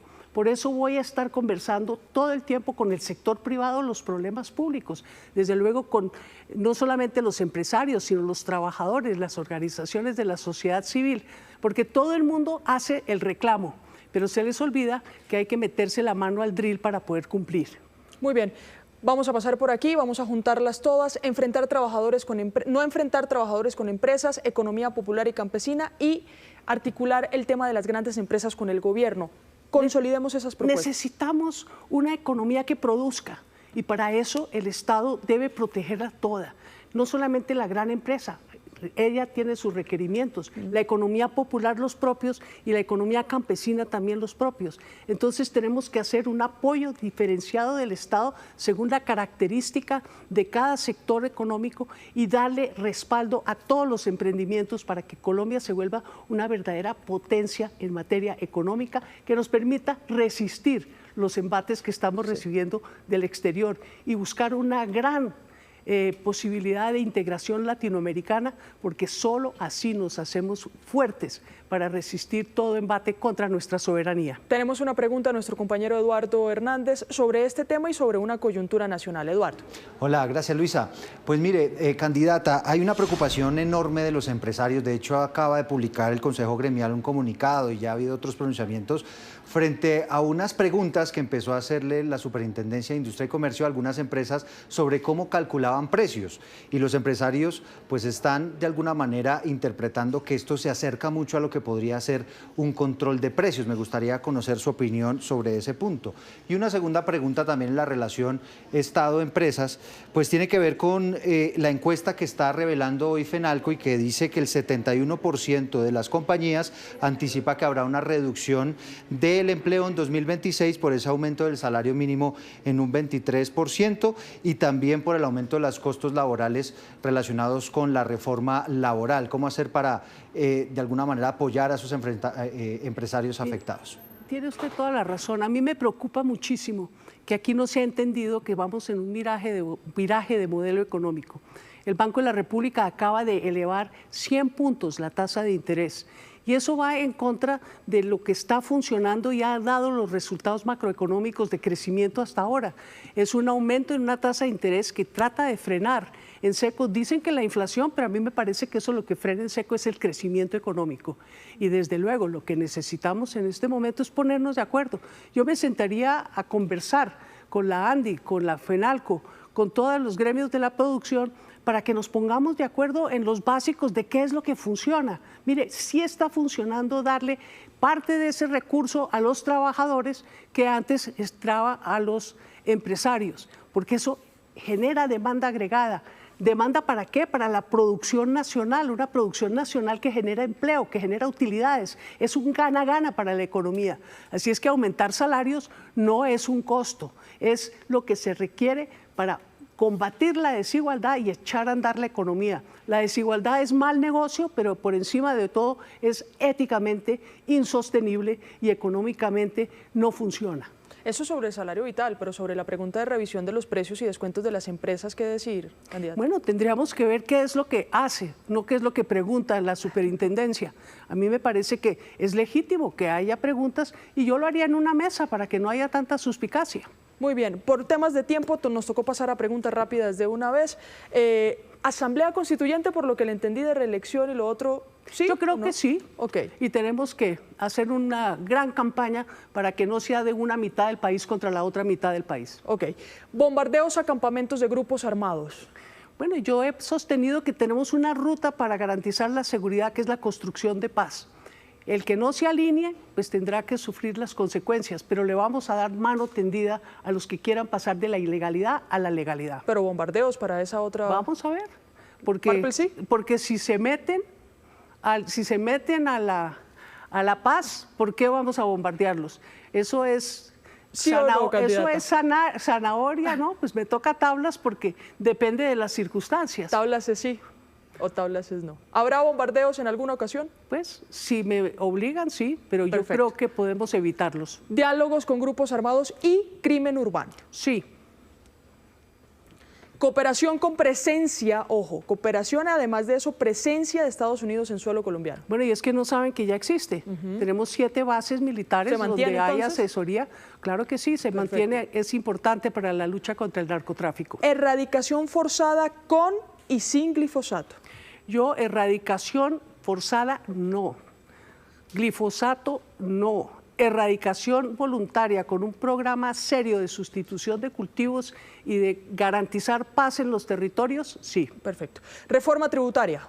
Bueno, hay que hacer sostenible el Estado. El tema no es de reforma tributaria, es saber que si usted quiere carreteras, que si usted quiere formación, que si usted quiere salud, se necesitan los recursos para garantizar un Estado que funcione, que es parte esencial de nuestro programa. Bien, reforma tributaria sí. Vamos a quitar esto de acá. Vamos a pasar a las últimas. Y ¿pagaría las deudas con el sistema de salud, incluyendo a las de la CPS, que hoy tienen la CPS con el sistema? Bueno, después de perseguir los capitales que se desviaron para generar esas deudas, sí. ¿Mantendrá el aseguramiento en salud mixto? Sí, el aseguramiento en salud es, la prestación del servicio mixto, el aseguramiento... No, porque como no tiene reservas técnicas, eso no es ni aseguramiento ni nada, eso se llama, lo que hay hoy no es aseguramiento, hay intervención, hay intermediación financiera, así que no mantendré lo que no existe. Ya se pasó una cláusula de escape para la regla fiscal, ¿usted correría nuevamente la regla fiscal? Yo creo que hay que revisarla, la austeridad milita en contra de los pobres. Doctora Clara López, muchas gracias por estar en el tablero de candidatos de Noticias Caracol. Muchísimas gracias, pero creo que en la última era no. Muchas gracias. Candidata Luisa, 1:30 p.m. Desde Tunja, el candidato presidencial Mauricio Liscano criticó los últimos movimientos políticos que buscan escoger candidatos presidenciales a través de las consultas. Esto dijo en su gira por Boyacá. Vergonzoso lo que está sucediendo hoy en Colombia. Una garrotera y una gazapera entre políticos. Mientras los colombianos se siguen inundando en Córdoba, en el Urabá, mientras la gente sigue haciendo fila para tener una medicina, los políticos hoy están peleando y no están dando soluciones. Y más vergonzoso aún, ¿qué es realmente lo que hay detrás de las consultas? Vemos consultas muy pequeñas que lo único que están buscando es la reposición de votos. Y eso lo llaman el cambio. Lo único que había en el interés de la coalición de izquierda era un acuerdo populista, politiquero, y que no buscaba soluciones para el país, porque se vendieron como la gran solución a Colombia en esta consulta y al parecer es simplemente acuerdos entre políticos que no comparten las mismas ideas ni los mismos principios. Entonces lo que está sucediendo con la izquierda hoy verdaderamente es vergonzoso, pero no solo con la izquierda. La consulta de Claudia López también me parece que seguirle respeto al país. O sea, lo que quieren es simplemente recoger una reposición de votos, que una consulta entre dos que le cuesta al país miles de millones.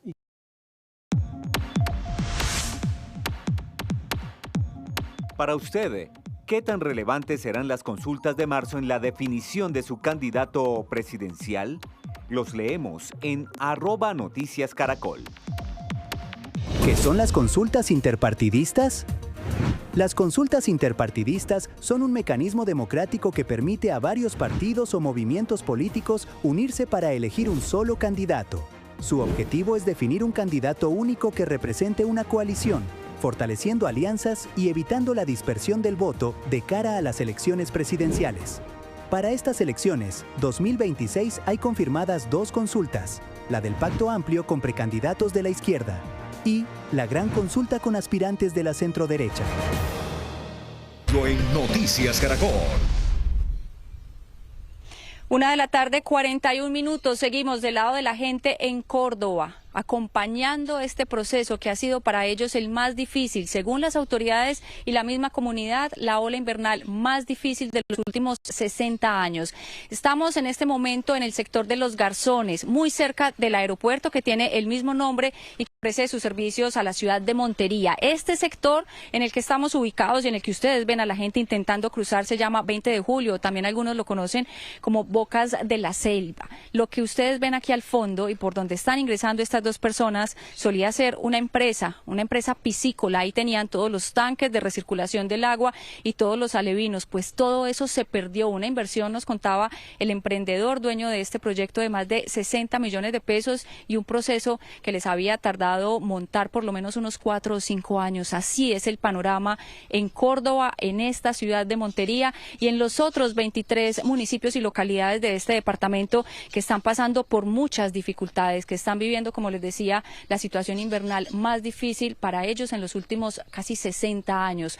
Justamente un equipo de Noticias Caracol acompañó un sobrevuelo liderado por la Unidad Nacional de Gestión de Riesgo para entender desde el aire la dimensión de esta tragedia que está viviendo el departamento. Johan Díaz nos tiene los detalles. Johan, adelante.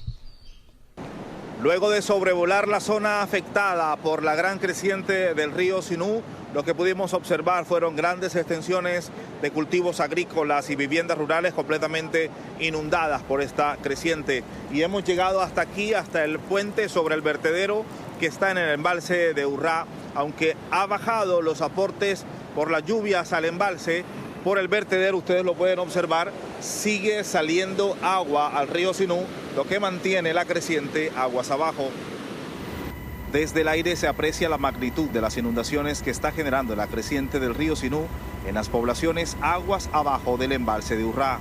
Bueno, es una situación muy grave. Aquí pues vemos unas extensiones gigantescas de cultivos que han sido afectados. Por supuesto que toda mi solidaridad con estas miles de familias que están pasando por estos momentos difíciles. Decenas de familias les ha tocado salir de sus hogares en busca de refugio. Las crecientes de los ríos Sinú, San Jorge y Canalete ya dejan más de 20.000 familias damnificadas en todo el departamento.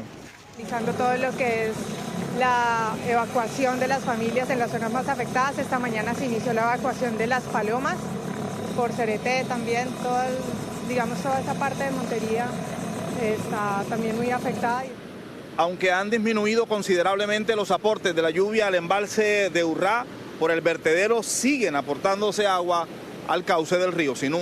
Los aportes al río están disminuyendo. Nosotros seguimos con las turbinas apagadas y todo lo que está yendo al río está saliendo libremente del embalse.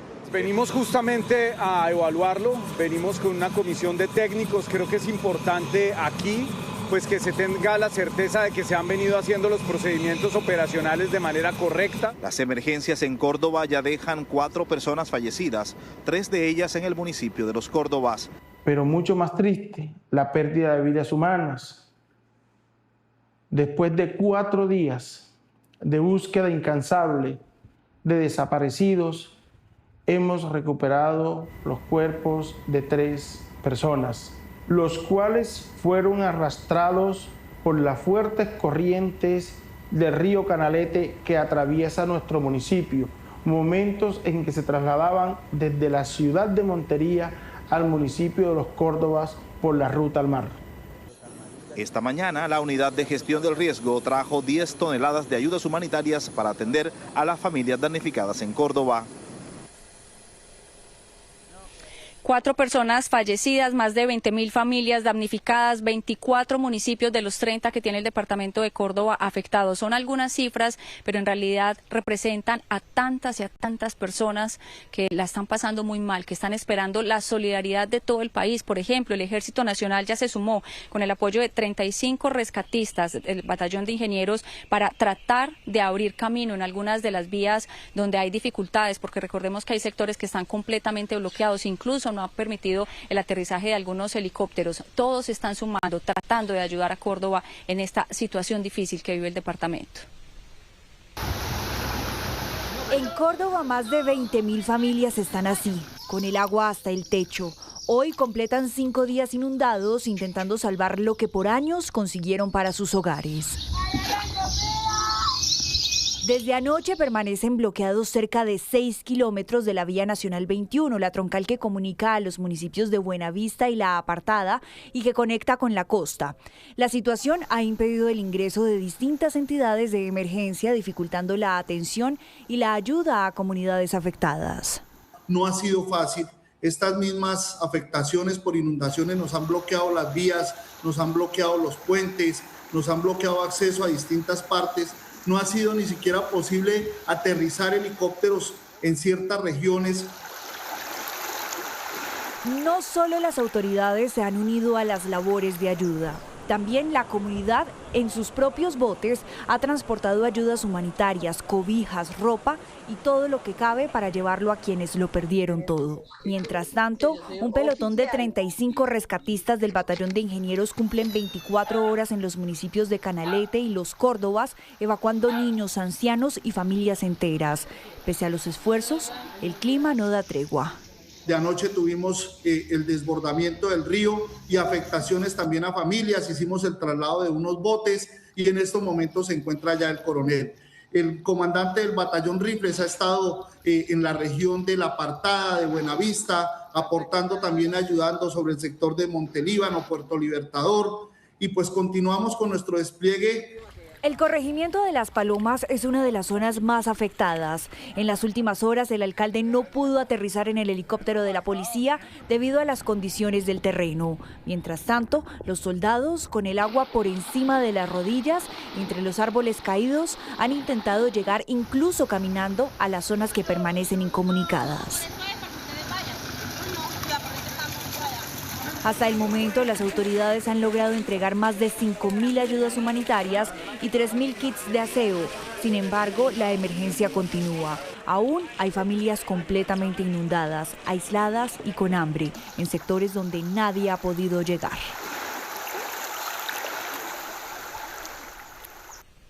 Hemos estado intentando recorrer diferentes zonas de Montería, la capital de Córdoba. Hablando con los habitantes de esta ciudad, pues nos dicen que nunca habían visto el cauce del río en estos niveles, que para ellos son históricos, pero que lo que más les preocupa y la incertidumbre más grande es no saber hasta cuándo va a empezar a bajar el río Sinú para ellos poder ingresar a sus parcelas, a sus fincas, a sus viviendas, para entender qué les dejó el río o qué se llevó la corriente y poder empezar de nuevo. La solidaridad es la única certeza que tienen en este momento de tantas emergencias y dificultades. La historia de Sarabanda en el sur de Montería ha estado marcada por la vulnerabilidad. Es uno de los tantos asentamientos donde se vive en alerta ante las crecientes del río Sinú, que si bien han sido muchas, nunca tan fuertes como la de esta semana. Duerme uno en la noche, duerme 2 horas, 3 horas, y tiene que estar pendiente porque de pronto se mete el agua, se llueve, se moja y estamos bastante afectados. Las noches se pasan en vela y las horas de incertidumbre se hacen cada vez más largas, porque sencillamente nadie sabe cuándo va a bajar el nivel del río ni qué se llevó la corriente. El televisor, el colchón se me mojó bastante también, y la lavadora. En los días normales, la mayoría de esta población ribereña comienza la jornada entre las 3 y las 4 de la mañana, pero esa labor también está a media marcha, porque la temporada de lluvias cambió las dinámicas de la región. Yo soy albañil y por lo menos ya llevo 3 días que no puedo ir a trabajar porque pendiente mi señora, alguna cosa se inunda ya solita, como estamos los dos en este momento. Y en medio de la incertidumbre siempre aparece el rostro de la solidaridad. Se suman esfuerzos y se multiplican las manos generosas, porque saben que así, entre todos, es más fácil restarle tiempo a esta mala hora. Hay que poner un granito de arena. A nosotros no nos ha afectado nada este frente frío, pero hay que dar, hay que donar porque hay mucha gente necesitada. Estamos necesitando muchos alimentos no perecederos, enlatados, estamos necesitando granos, aceite, jabón para lavar también, estamos necesitando cepillos de dientes, estamos necesitando elementos de aseo personal, sal, azúcar. La emergencia no ha terminado, el riesgo es latente y las pérdidas aún no han sido calculadas. Cada aporte, por pequeño que parezca hoy, puede significar que una familia vuelva a levantarse mañana. Volver a empezar, reconstruir sus vidas después de esto que les hemos estado mostrando, después de tener el agua a las rodillas, en algunas viviendas incluso casi hasta el techo, como hemos conocido algunas historias, o también volver a empezar después de perder la empresa y el proyecto en el que se invirtieron tantos esfuerzos, sacrificios, conocimientos y dinero. Es el caso de Santiago. Santiago, usted es emprendedor, empresario de esta zona. Cuéntenos sobre su proyecto. Pues mi proyecto era un proyecto piscícola, el cual teníamos aproximadamente 39.500 peces, entre peces grandes y alevines, los cuales se fueron todos a pérdida. Este es un proyecto familiar que lleva muchos años, el cual de un momento a otro se fue. ¿En cuánto tiempo su proyecto desapareció? Tardó 3 años en crearse y se perdió en 1 hora. ¿No dio tiempo de nada? No, teníamos métodos de mitigación, pero ninguno funcionó. Fue muy fuerte el agua. ¿Nunca ustedes habían tenido el río en estos niveles? ¿Sabían que podía pasar algún desbordamiento, pero no de esta magnitud? Teníamos el conocimiento y pensábamos pues que teníamos este problema controlado, pero la cantidad de agua es absurda. Entonces todos los métodos que teníamos no funcionaron. Ustedes que son de la región, que han vivido en este panorama ya por 2 días que parecen una eternidad, ¿qué creen que va a pasar en las próximas horas? ¿Cuándo creen que el nivel del río va a bajar para que de verdad puedan calcular las pérdidas? Pues una respuesta sincera sería desmotivadora, ya que lleva sin entrar agua hace aproximadamente 5 o 6 horas y mire el nivel, está igual. No ha llovido en las últimas horas, pero sigue subiendo el nivel del río y eso es importante decirlo y por eso la alerta continúa. Exacto, tenemos preocupación por las lluvias. Sabemos que se vienen próximas lluvias y no sabemos qué pueda pasar. Santiago, usted es muy joven, le noto esa emoción cuando nos habla de su proyecto, pero también pues la tristeza en sus ojos porque tantos años de sacrificio suyo y de su familia parece que se esfumó en cuestión de horas, como nos decía, pero está listo para volver a empezar, baja el nivel del río y quiere volver a intentarlo. Sí, claro, queremos volver a intentarlo de cero, trabajar nuevamente. desde los inicios, desde 700 pesos, volverlo 1000 y pues hacer lo mismo que hicieron hace muchos años acá. Por eso la solidaridad es tan importante en este momento. Santiago, gracias por estar con nosotros, por compartir su experiencia con Noticias Caracol en vivo, con todas las personas que están conectadas en Noticias Caracol en este momento. Y nosotros nos vamos a despedir, Lucía, con una buena noticia en medio de este panorama que parece tan desalentador, como decía Santiago, y es que la CAF, conocido ahora como el Banco de Desarrollo de América Latina, anunció hace algunas horas que donará $250.000 a Córdoba para atender a las personas damnificadas. Buenas noticias en medio de esta tragedia para el departamento. Lucía. Sí, señora Tatiana, solidaridad, la clave para esos primeros días después de la emergencia. Luego, acciones de fondo para todos. Eso es estar del lado de la gente. 1:54 p.m. En otros temas, una ofensiva lanzó la fuerza pública en el Catatumbo contra el ELN, que deja hasta ahora 7 presuntos guerrilleros muertos y 3 más capturados. El ejército denunció que esa guerrilla habría secuestrado a un médico y una enfermera para atender a los heridos. Este es un informe de Stephanie Valencia.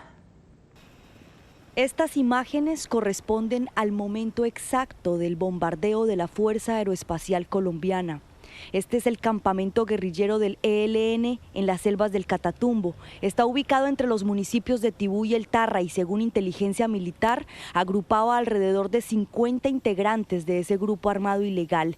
Estas aeronaves de la Fuerza Aeroespacial Colombiana, como los Super Tucano y los Cafir, y helicópteros del Ejército y la Policía desplegaron la operación aérea y descargaron varias bombas sobre la zona campamentaria.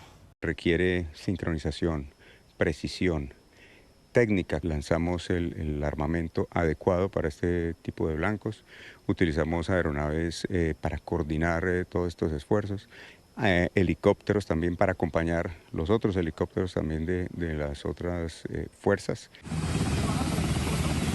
Lo que vino después fue un asalto aéreo para que las tropas llegaran a la zona afectada, un punto estratégico para el ELN. Justamente porque es esa gran avenida, esa gran autopista que les permite sacar la cocaína hacia el exterior.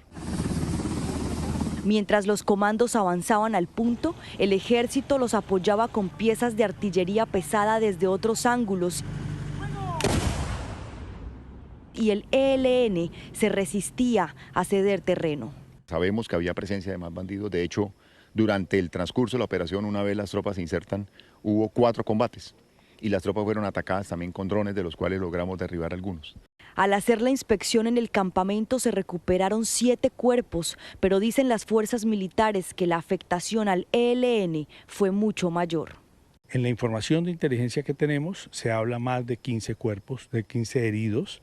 Esos 15 heridos, según la información de inteligencia, fueron movidos por la misma estructura a diferentes sitios en el Catatumbo. Era una estructura que estaba muy tranquila ahí, muy cómoda, haciendo y delinquiendo en ese sector, y por consiguiente la afectación consideramos que es más de 25 personas.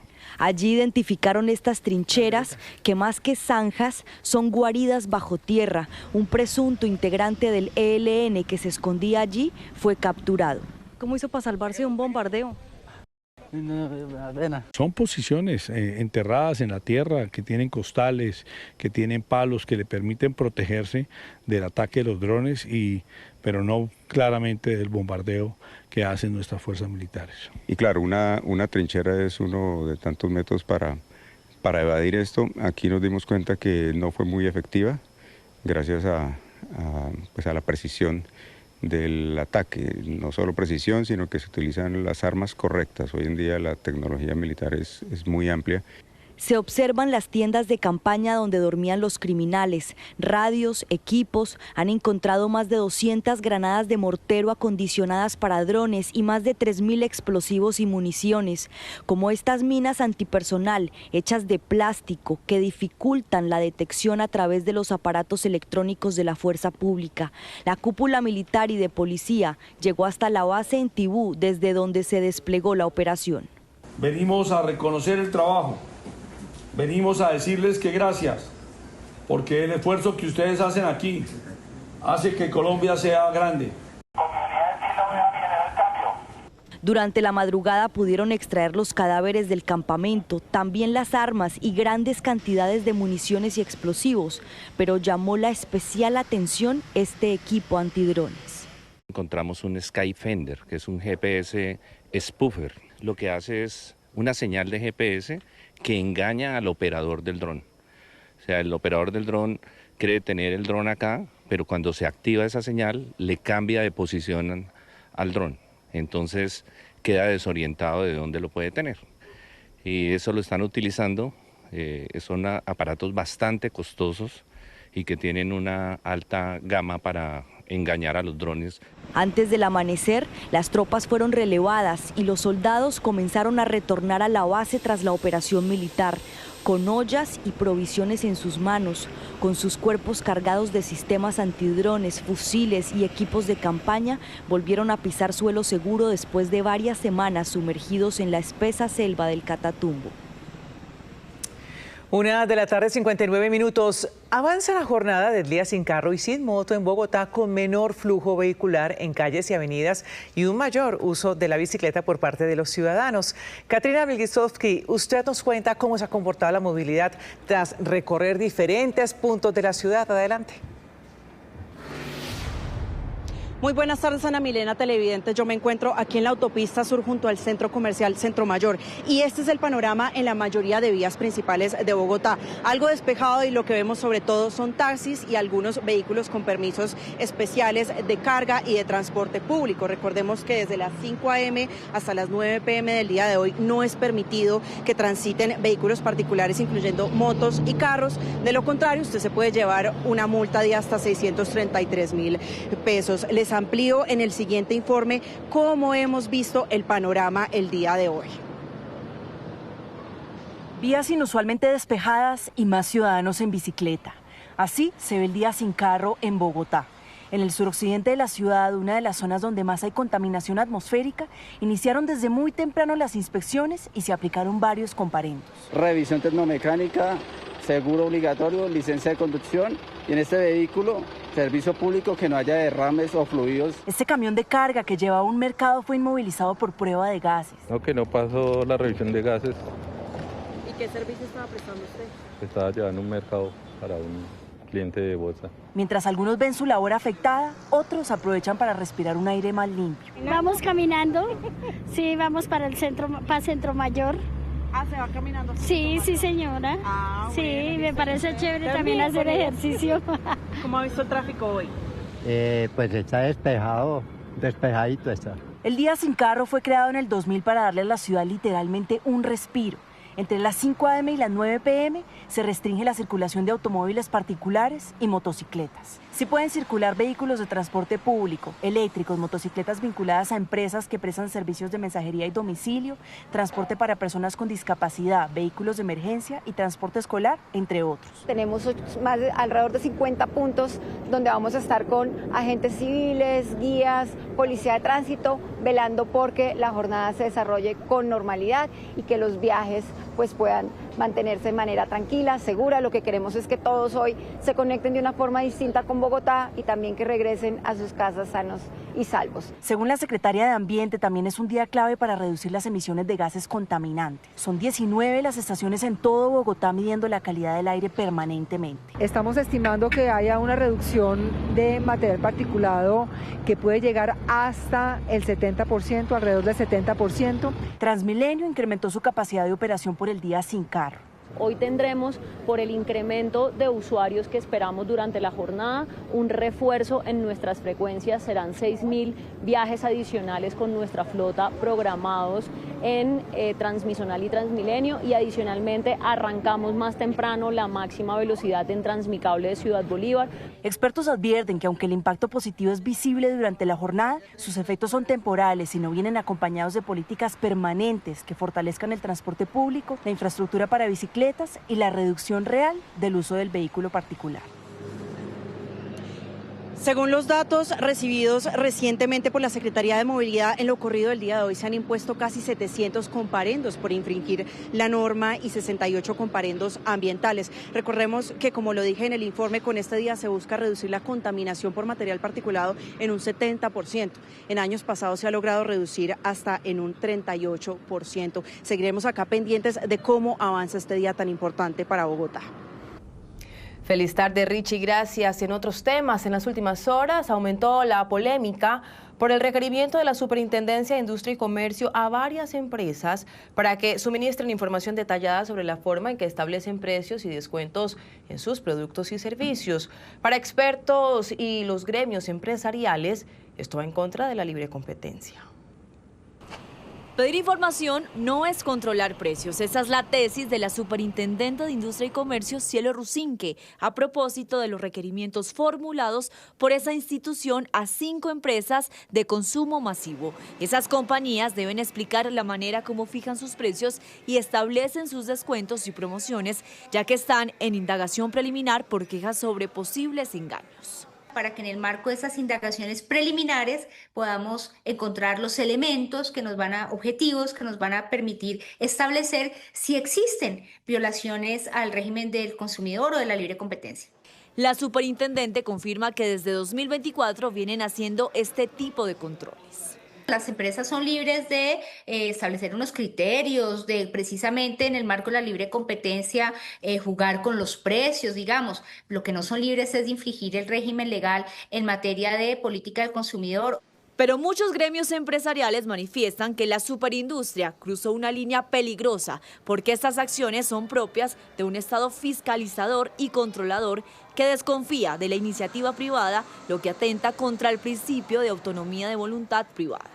Entonces viene la cartilla chavista, que fue lo que pasó en Venezuela. Entonces vamos a controlar la inflación por el lado de controlar los precios. En el requerimiento, la SIC también solicitó a las empresas información detallada sobre cómo determinan sus márgenes de ganancia y deben demostrar si la empresa utiliza sistemas automatizados o algoritmos de fijación. El Estado no es un agente idóneo para definir cuál es el margen ni cuánto se tienen que ganar un restaurante, cuánto se tiene que ganar una ferretería, cuánto se tiene que ganar una cafetería. Cada uno, y por eso en realidad esa es de alguna forma, digamos, la gracia de la competencia. La superindustria asegura que seguirá haciendo estos procesos de control a más empresas y por su parte el Consejo Nacional Gremial rechazó la solicitud de la SIC sin que medie un proceso legal.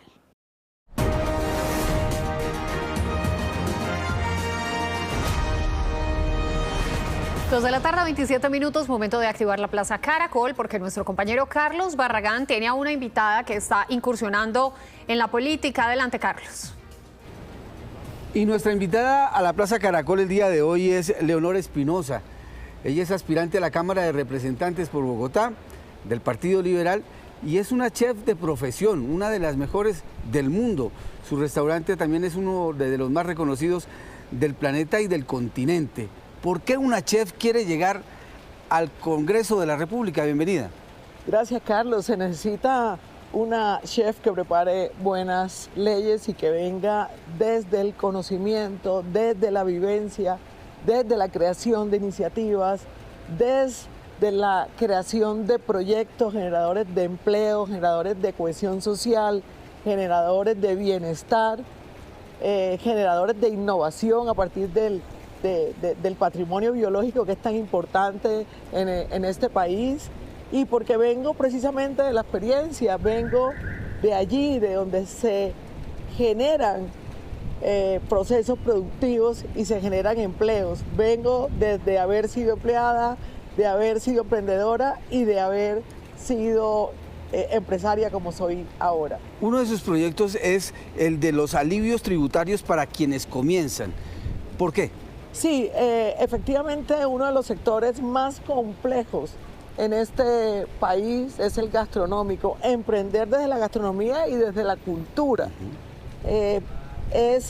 La mayoría de los emprendedores se quedan casi primero en toda la tramitología que hay y todos los permisos para crear un proyecto, pero luego los altos impuestos que compiten como si fueran un empresario formal y se quedan en la informalización y no pasan a generar empleo formal. Seguridad para la actividad productiva, es decir, que esos trabajadores tengan justamente todas las, digamos, los lineamientos de ley. Por supuesto, a eso debemos enfocar, no solamente basta con que existan unas leyes para el empresario y para que puedan cumplir, no, hay que hacer efectiva los cumplimientos desde el pago de horas extras. Claro que es un poco complejo, ¿no? Porque producir hoy en Bogotá, un restaurante que produzca y en Colombia, le resulta complejo por las altas tasas tributarias que tiene. Sin embargo, la ley hay que hacerse cumplir y sobre todo también el pago de las propinas, que muchos de los restaurantes lo toman como pago salarial. Sí, algunos ni siquiera lo pagan, ¿no? Algunos ni siquiera lo pagan, es cierto. Seguridad alimentaria, este es uno de los puntos que es más importantes para la ciudadanía, para la gente que está pensando en por quién voy a votar en las próximas elecciones. La inseguridad alimentaria es un problema gravísimo en Colombia. Y en Bogotá, pues la capital, no dista de eso. Pero el problema es que la gastronomía no tiene un marco legal. Y mientras la gastronomía no tenga un marco legal y esté en la misma bolsa del turismo y de la hotelería, digamos, no tiene una política clara. Y de allí también se desprende todo el problema de inseguridad alimentaria. Porque hay que hacer que la gastronomía sea una ley con un marco jurídico para que fomente esa relación que existe entre el campo y la ciudad, pero no solamente esa relación, sino la creación o el fortalecimiento de las vías terciarias.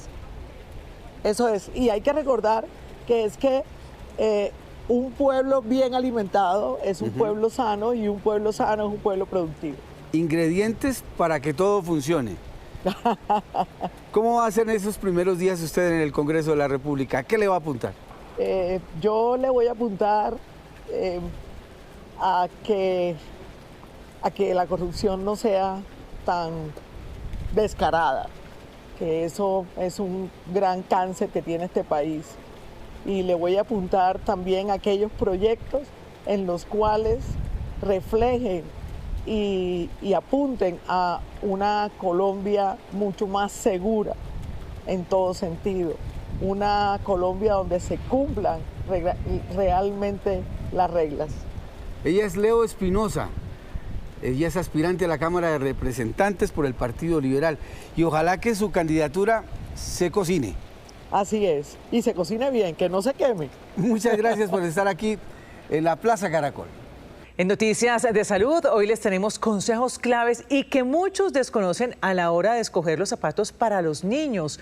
Hay que prestarle más atención de lo que se cree. Doctora Fernanda, buenas tardes, ¿cómo es eso? Ana, buenas tardes. Claro, los zapatos son muy importantes y aún más cuando los pies están en desarrollo y empezando a dar esos primeros pasos.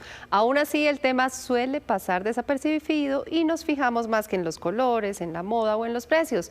Pues papás y cuidadores deberían tener claras ciertas características para escoger la mejor alternativa, que son los zapatos minimalistas o también conocidos como calzado respetuoso, flexible, con buen espacio para los dedos, en materiales respirables.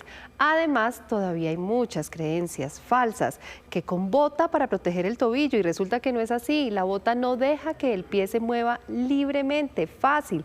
También se piensa que la suela debe ayudarles a formar el arco. Eso tampoco es cierto. Aquí las recomendaciones. Comprar zapatos tiene su ciencia, en especial si es para niños. No se trata solo de color, diseño o talla. En este caso, las palabras comodidad y seguridad son decisivas, aún más cuando están aprendiendo a caminar. Primero, que la suela sea delgada y que sea del mismo grosor adelante y atrás. Segundo, que sean unos zapatos livianos, que al momento de levantarlos, de verdad usted diga, este zapato no pesa. Esa suela que sea antideslizante, que permita la extracción de la plantilla para varias razones. La primera, pues que podamos verificar la talla del zapato. La segunda, para evaluar que esa plantilla sea completamente plana, que sea una horma amplia, es decir, una punta amplia que me permita que los 5 dedos tengan el espacio suficiente dentro del zapato y que no se van a montar unos dedos encima de los otros. Que en la parte de atrás el contrafuerte sea prácticamente inexistente, o sea, blando. Ojalá sean zapatos que sean de abertura fácil, como con velcros. También es clave que sean muy flexibles. En otras palabras, que sean tan suaves y ligeros que pareciera que no tuvieran zapatos. Y en cuanto a la talla, no se confíe solo del número. Es necesario hacer este ejercicio. Sáquenle la plantilla al zapato, pónganla en el piso y paren al niño sobre esa plantilla. de tal forma que el talón en la parte de atrás quede en el borde de esa plantilla y que desde el dedo más largo hasta el borde de la plantilla exista entre 0.8 a 1 centímetro. Esa es la talla del zapato. ¿Qué hacemos a veces? Le ponemos el zapato al niño y le metemos el dedito por detrás cuando el niño está parado. Cuando hacemos eso, inmediatamente los niños doblan los deditos y finalmente terminamos comprando una talla menor a la que el niño necesita. Debido a que crecen tan rápido, haga esto cada mes. Y si ya queda menos de medio centímetro del dedo al borde de la plantilla, es una señal de alarma. Además, aproveche para revisar los pies de los niños. Que no haya ninguna zona de presión con el calzado.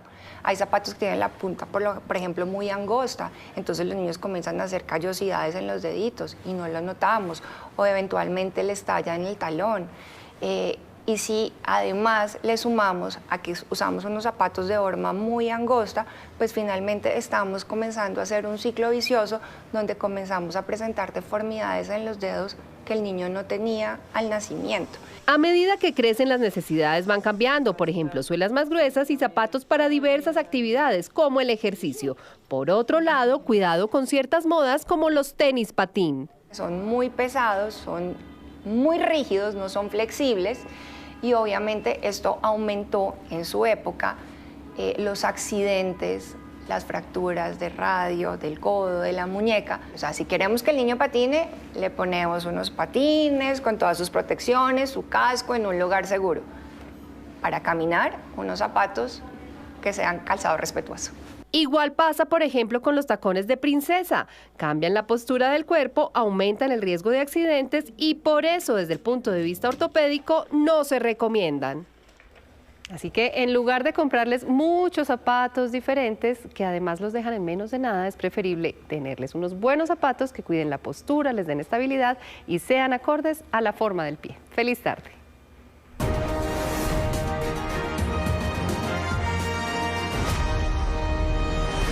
Dos 37 minutos, volvamos a nuestra Plaza Caracol, en donde los candidatos al Congreso de la República siguen exponiendo sus propuestas. Nicolás Rojas, usted tiene a un nuevo invitado. ¿De quién se trata? Llega el turno de la Plaza Caracol y como a lo largo de esta semana hemos estado escuchando las propuestas de distintos candidatos, el turno a esta hora es para Santiago Montoya, quien fue alcalde de Sabaneta y por supuesto pues se lanza al Senado. Santiago.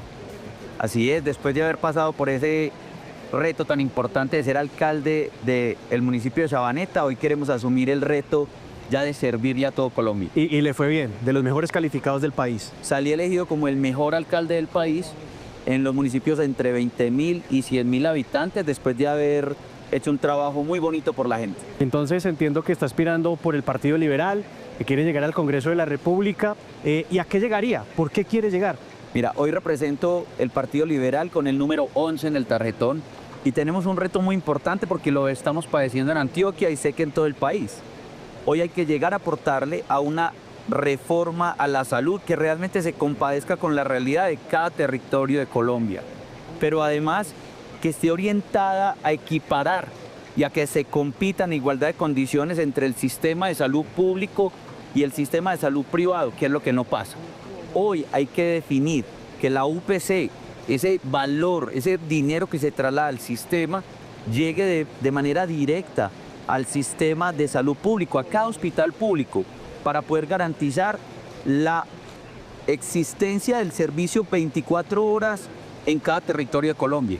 Claro, lo que hemos llamado, lo que hemos conocido como un modelo mixto. Así es que no tengo problema con el sistema privado, pero si el sistema público va a seguir funcionando, pues que compita en igualdad de condiciones. Pero no solamente ese, Nicolás.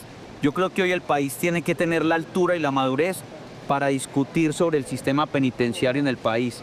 No puede ser que un preso nos cueste, una persona privada de la libertad, nos cueste 3 millones de pesos mensuales, 36 millones de pesos al año, cuando causaron el daño a la sociedad, cometieron un delito y la comida y todo ese dinero que se invierte en ellos debería estar trasladado a infraestructura vial terciaria, por ejemplo, a alimentar a todos los niños del país que se acuestan con hambre, a garantizar las necesidades de un montón de poblaciones en Colombia que sufren, que necesitan atención, y eso es un recurso importante. El sistema debe cambiar, deben trabajar y deben generar la riqueza o el valor para sostenerse en las cárceles. Es decir, no solamente usted quiere una reforma a la salud que se plantee desde el Congreso, sino también una reforma al sistema penitenciario del país.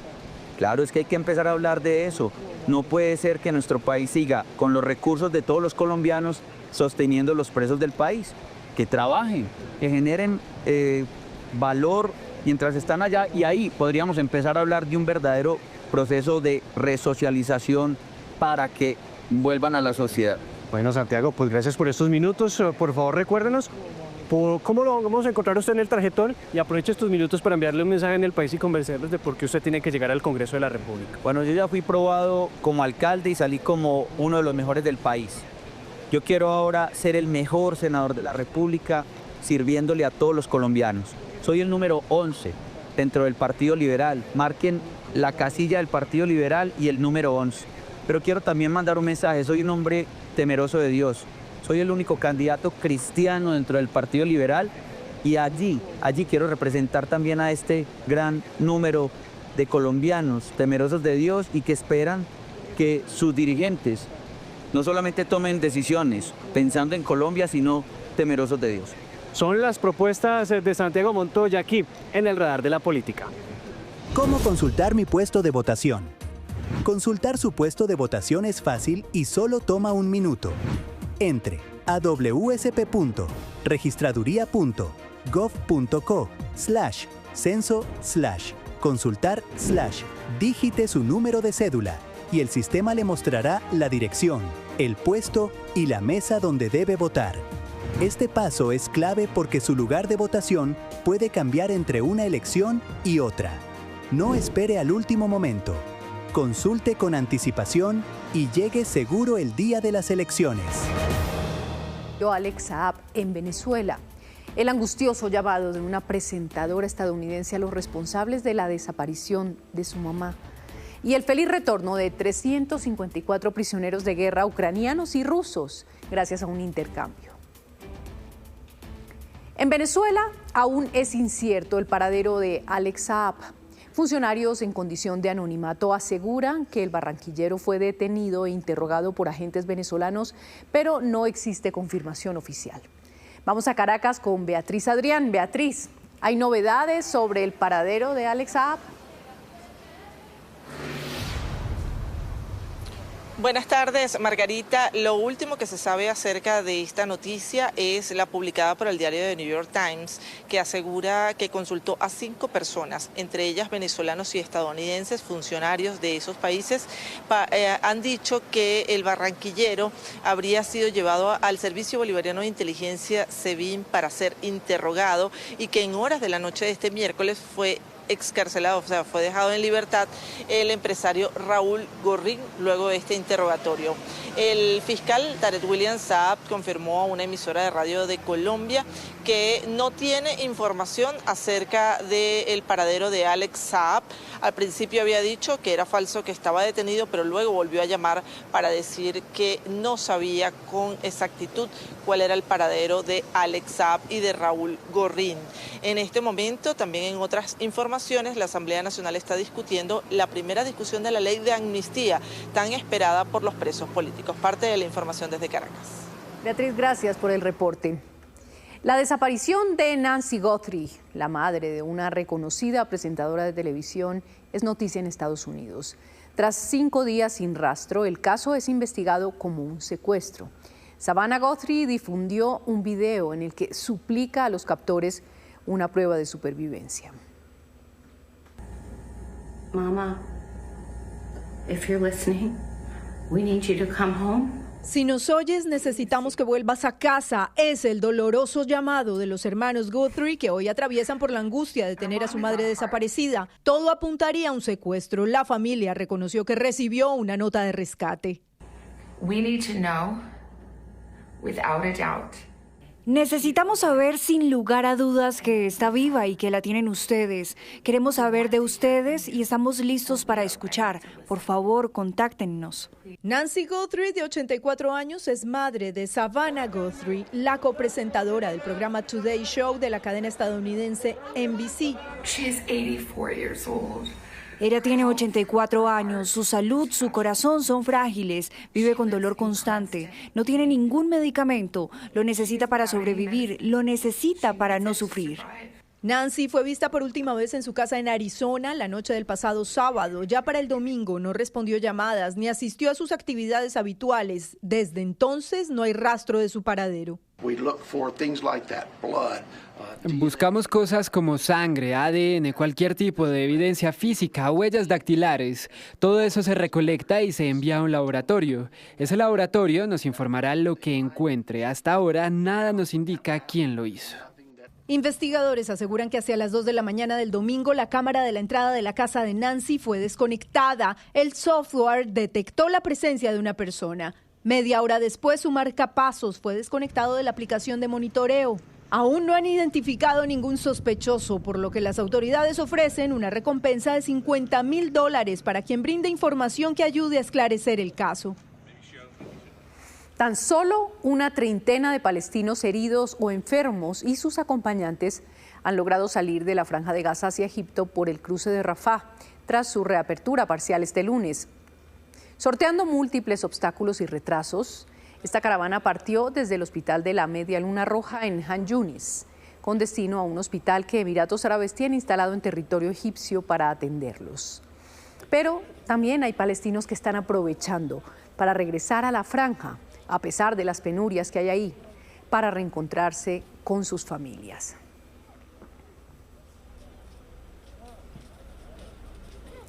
$314 prisioneros de guerra ucranianos y rusos regresaron hoy a sus hogares por un acuerdo de intercambio de prisioneros con la mediación de Estados Unidos en Emiratos Árabes. Ucrania recibió 157 liberados entre civiles y militares. El jefe de la oficina presidencial informó que 139 de ellos estaban cautivos desde 2022. Entre tanto, a Bielorrusia llegaron los 157 rusos liberados, 3 de ellos civiles de la región de Kursk. Hoy expiró la vigencia del último tratado de no proliferación nuclear entre Estados Unidos y Rusia. A partir de este momento no hay límites sobre este tipo de armas para las dos potencias. Sin embargo, Estados Unidos y Rusia, que controlan el 80% de todas las ojivas nucleares del planeta, acordaron hoy restablecer el diálogo militar de alto nivel, por lo menos. Donald Trump decidió no renovar el acuerdo, pues asegura que se debe incluir a China. La ONU y el Vaticano expresaron su preocupación y llamaron a las partes a alcanzar pronto un nuevo compromiso de no proliferación nuclear.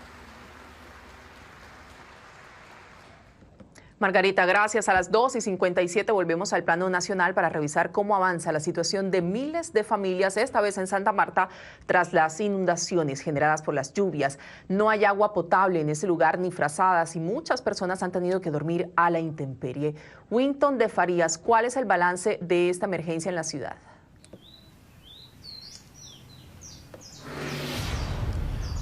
Hola, ¿qué tal? Los saludos desde una de las calles del barrio Corea, esto queda en el sur de la capital del Magdalena, donde el panorama es bastante desalentador, por lo menos en cuanto a pérdidas de enseres y otros materiales. Observen, por ejemplo, cómo esta es la calle 31, en pleno sur de la capital del Magdalena, donde muchos de los habitantes que perdieron sus enseres, electrodomésticos e incluso diferentes tipos de herramientas para poder conseguir el agua potable, terminaron colocándolo acá, en el medio de la calle, completamente inservible, aunque la alcaldía está haciendo ingentes esfuerzos para llegar a cada una de las calles para recolectar el barro, todavía es mucho el lodo y el sedimento que hay en muchas casas. Las calles de los barrios del sur de Santa Marta quedaron como una zona de guerra. No hay tránsito por el lodo, las piedras y los enseres que el río se llevó el día de las inundaciones. Hoy abundan en el espacio público. El freezer, otra nevera que también está allá porque el agua la volteó. Igual estaba llena de productos, pero la volteó, el agua la sacó, o sea, como si fuera un papel totalmente así. Y no, pues uno vive de esto es el sustento de uno y ver uno cómo pierde todo el esfuerzo de uno de tantos años para salir adelante. Con una pequeña pala y sin dormir, muchas familias siguen sacando el lodo y el agua de sus viviendas. Trasnochado. ¿Por qué? Por el agua, por el río que se metió. Mira el desastre que hay aquí en la casa. ¿Qué ha perdido? Todo se perdieron. Perdí cama, nevera. El baño me tocó, el inodoro me tocó levantarlo para modo de que pudiera salir el agua porque teníamos el agua a mitad de cuerpo. La motobomba, no tenemos agua, no he podido lavar chisme, hemos tenido que estar a merced de la familia que nos ayuden. Las paredes de las casas se agrietaron y otras estructuras están a punto de caerse. Horrible, horrible, bastante todo eso allá lleno de lodo, el agua podría. De popó. Todas las paredes se me inflaron, los colchones se me dañaron, las camas, todo, las lavadoras me nadaban. Todo. Yo creo porque son de esto y se lava, pero lo demás se dañó. ¿Mucho barro todavía? Barro, los colchones me trajeron unos anoche para poder dormir. Unas 400 familias en el sur de la ciudad están afectadas, sin agua potable y sin alimentos. 170 familias damnificadas. Es más o menos el 35-40% del censo final. Digamos, seguimos avanzando. 28 casas totalmente destruidas, más de 50 en donde no es posible habitarlas. Desafortunadamente, la muerte de 3 personas. Las 9 toneladas de desechos sólidos que sacó el Mar de Leva fueron recolectados poco a poco por la alcaldía y familias solidarias con el medio ambiente. Mientras se sigue realizando el censo por parte de las autoridades, en este caso de la alcaldía, y repartición de las ayudas prioritarias en este caso, también hay que decir que, por ejemplo, sigue cerrado la vía que comunica a Santa Marta con el vecino departamento de La Guajira, teniendo en cuenta el desplome de una de las vías que sostiene el puente que comunica, repito, a Santa Marta con la ciudad de Riohacha. Más exactamente es el puente de Mendihuaca. En las últimas horas, la gobernadora del departamento del Magdalena, con la gobernación también de La Guajira, han instalado o intentan instalar en las próximas horas un puente militar para que pueda pasar por allí, mientras tanto algunas personas y por supuesto también algunos de los vehículos livianos. Sin embargo, se está haciendo todo lo posible para poder replantear las bases de este puente en el sector de Mendihuaca. Winton, gracias. 3 de la tarde, 2 minutos. Los establecimientos comerciales comenzaron a sentir los efectos de las nuevas condiciones laborales del país. La reducción de la jornada laboral y el aumento del salario mínimo están frenando la contratación de trabajadores y obligando a diseñar estrategias para evitar una crisis mayor. Desde hace 12 años, Ever tiene su negocio de maní, habas, gomas y dulces, y dice que este año le ha tocado apretarse el cinturón para mantener su negocio a flote. Me toca a mí mismo con mi esposa ser el vendedor todo porque no, la verdad no alcanzamos para pagar otra persona más que nos colabore o algo. Porque sí, o sea, sí, no podemos porque no alcanzo. FENALCO, el gremio de los comerciantes, le preguntó a 700 empresarios, 91% de pequeñas y medianas empresas, 3% de grandes empresas y 6% de tiendas de barrio y microempresas, como peluquerías y panaderías, cuál ha sido el impacto en este primer mes del año del aumento del salario mínimo, la reforma laboral y la reducción de la jornada. Que la primera nómina se pagó en enero. Y obviamente quisimos medir el pulso de qué estaba pasando al interior de las empresas. Seguramente en marzo les podremos dar otro avance. Según el sondeo de FENALCO, entre sus encuestados, empresas y pequeños negocios como esos, el 71% dijo que planea reducir su planta de personal este año. De momento no vamos a contratar a nadie. ¿Por qué? Pues por lo mismo, porque no hay... ¿Cómo le digo yo? No hay el capital para decir, venga, yo tengo y le voy a pagar. En cuanto a los mayores costos generados por estos cambios, 1 de cada 2 empresarios dijo que enfrenta dificultades para sostener su operación. El 40% de esa muestra de 700 manifestó que ya redujo horarios y básicamente por el impacto de los recargos nocturnos y dominicales. Otra de las preocupaciones de los comerciantes es la informalidad. La brecha de competitividad con estos primeros resultados pasará de tener un 56% de agosto del 25 a un 64% en este enero. Entre las medidas que están tomando las empresas para enfrentar los costos laborales están reducir o congelar planta de personal, ajuste de horarios, automatización de tareas, no contratar personal temporal, reducir turnos nocturnos, estimular ventas virtuales, cerrar el negocio, reducir contratación de aprendices del SENA, entre otras. Mi nombre es Naomi Perugache. Y mi nombre es Helen Perugache y esta es nuestra historia. El arte religioso y la imaginería payanesa tienen asegurada su conservación gracias a las hermanas Perugache, dos jóvenes que han decidido que su vida es la talla en madera y la pintura religiosa. Nosotros hacemos historia con lo que nosotros sabemos hacer manualmente, que es la talla en madera. Lo que hacemos es promover la cultura, que esto sea patrimonio no solo de Popayán, sino de Colombia. Heredaron la responsabilidad de mantener intactas muchas imágenes y cuadros de la Semana Santa en Popayán. Para mí, pues, es un orgullo de que sigan el mismo legado que yo les estoy pues enseñando. Nosotros somos patrimonio.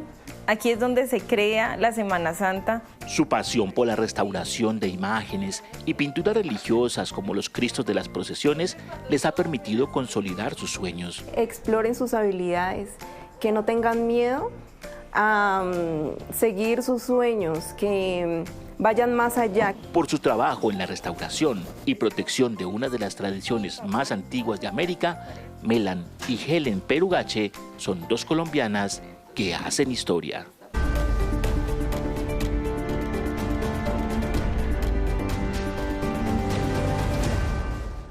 Y es momento de saber qué tendremos en Negocios Ditu, nuestro nuevo canal dedicado a los temas económicos. Luisa, adelante. Ana Milena, buenas tardes. Mucha información económica y primero estaremos hablando con la presidenta del Consejo Gremial, Natalia Gutiérrez, sobre esa petición de la SIC de pedir información a las compañías, algunas compañías, sobre estructura de costos y mecanismos de fijación de precios. También estaremos hablando del sondeo que entregó hoy FENALCO, el gremio de los comerciantes, sobre el impacto del aumento del salario mínimo, la reforma laboral y otros cambios en materia laboral para los pequeños comercios en el país. Y finalmente tendremos detalles de la Asamblea Extraordinaria de Accionistas de Ecopetrol. Muy bien, Luisa, muchísimas gracias. Y nos enlazamos también con Noticias Caracol en vivo, nuestra señal digital. Pablo Arango, buenas tardes. Alejandra, me alegra mucho saludarla. Esta tarde los esperamos en Noticias Caracol en vivo. Hablaremos de los movimientos, de la definición de lo que va a pasar en el pacto histórico a propósito de las decisiones justamente del Consejo Nacional Electoral. En minutos les contamos el movimiento y también el análisis con los expertos. Hablaremos también de lo que está pasando en contra del ELN en el Catatumbo. Tendremos reporte con las autoridades y también reporte en vivo con el día sin carro y sin moto en Bogotá, cómo avanza la jornada, el balance. Los esperamos esta tarde en Noticias Caracol en vivo, nuestra señal digital. Lo último en Noticias Caracol. Mucha atención, se acaba de reportar un atentado en vías del departamento de Arauca. Carlos Barragán, ¿usted nos cuenta qué pasó? Ana Milena, mucha atención que dos miembros del esquema de seguridad del senador Jairo Castellanos Serrano fueron asesinados hace pocos minutos en la vía que de Fortul conduce a Tame en el departamento de Arauca. Se trata de un policía y de una escolta de la Unidad Nacional de Protección que vestían de civil y que cayeron en un retén del ELN en plena vía. Se calcula que más de un centenar de proyectiles fueron disparados contra el automotor en el que se movilizaban estos dos escoltas. Noticias Caracol conoció que los escoltas iban rumbo a Casanare. Allí se iban a encontrar con el senador. El senador Castellanos está sano y salvo. Castellanos fue concejal de Toledo, de Norte de Santander, fue diputado del departamento de Norte de Santander, alcalde de Toledo en 2016 y en el 2021 había empezado a ambientar su llegada al Congreso. Primero estuvo en una lista de la Cámara de Representantes y luego pasó a aspirar al Senado de la República. Estas imágenes que ustedes ven fueron suministradas por personas que pasaban por ese momento en la vía. Realmente las autoridades no han llegado al sitio del atentado en donde están asesinados el escolta de la unidad de protección del senador Jairo Castellanos Serrano y un policía, un uniformado que en ese momento vestía de civil. Por fortuna, el senador Castellanos Serrano está fuera de peligro, está sano y salvo y está en Yopal. Ellos iban a ir a recogerlo. Esta noticia, por supuesto, tendrá desarrollo en nuestras plataformas de información y en nuestra emisión de las 7 de la noche. Sí, señor, eso estará en instantes, Carlos, pero atención porque en el Tolima también hay otra noticia de última hora.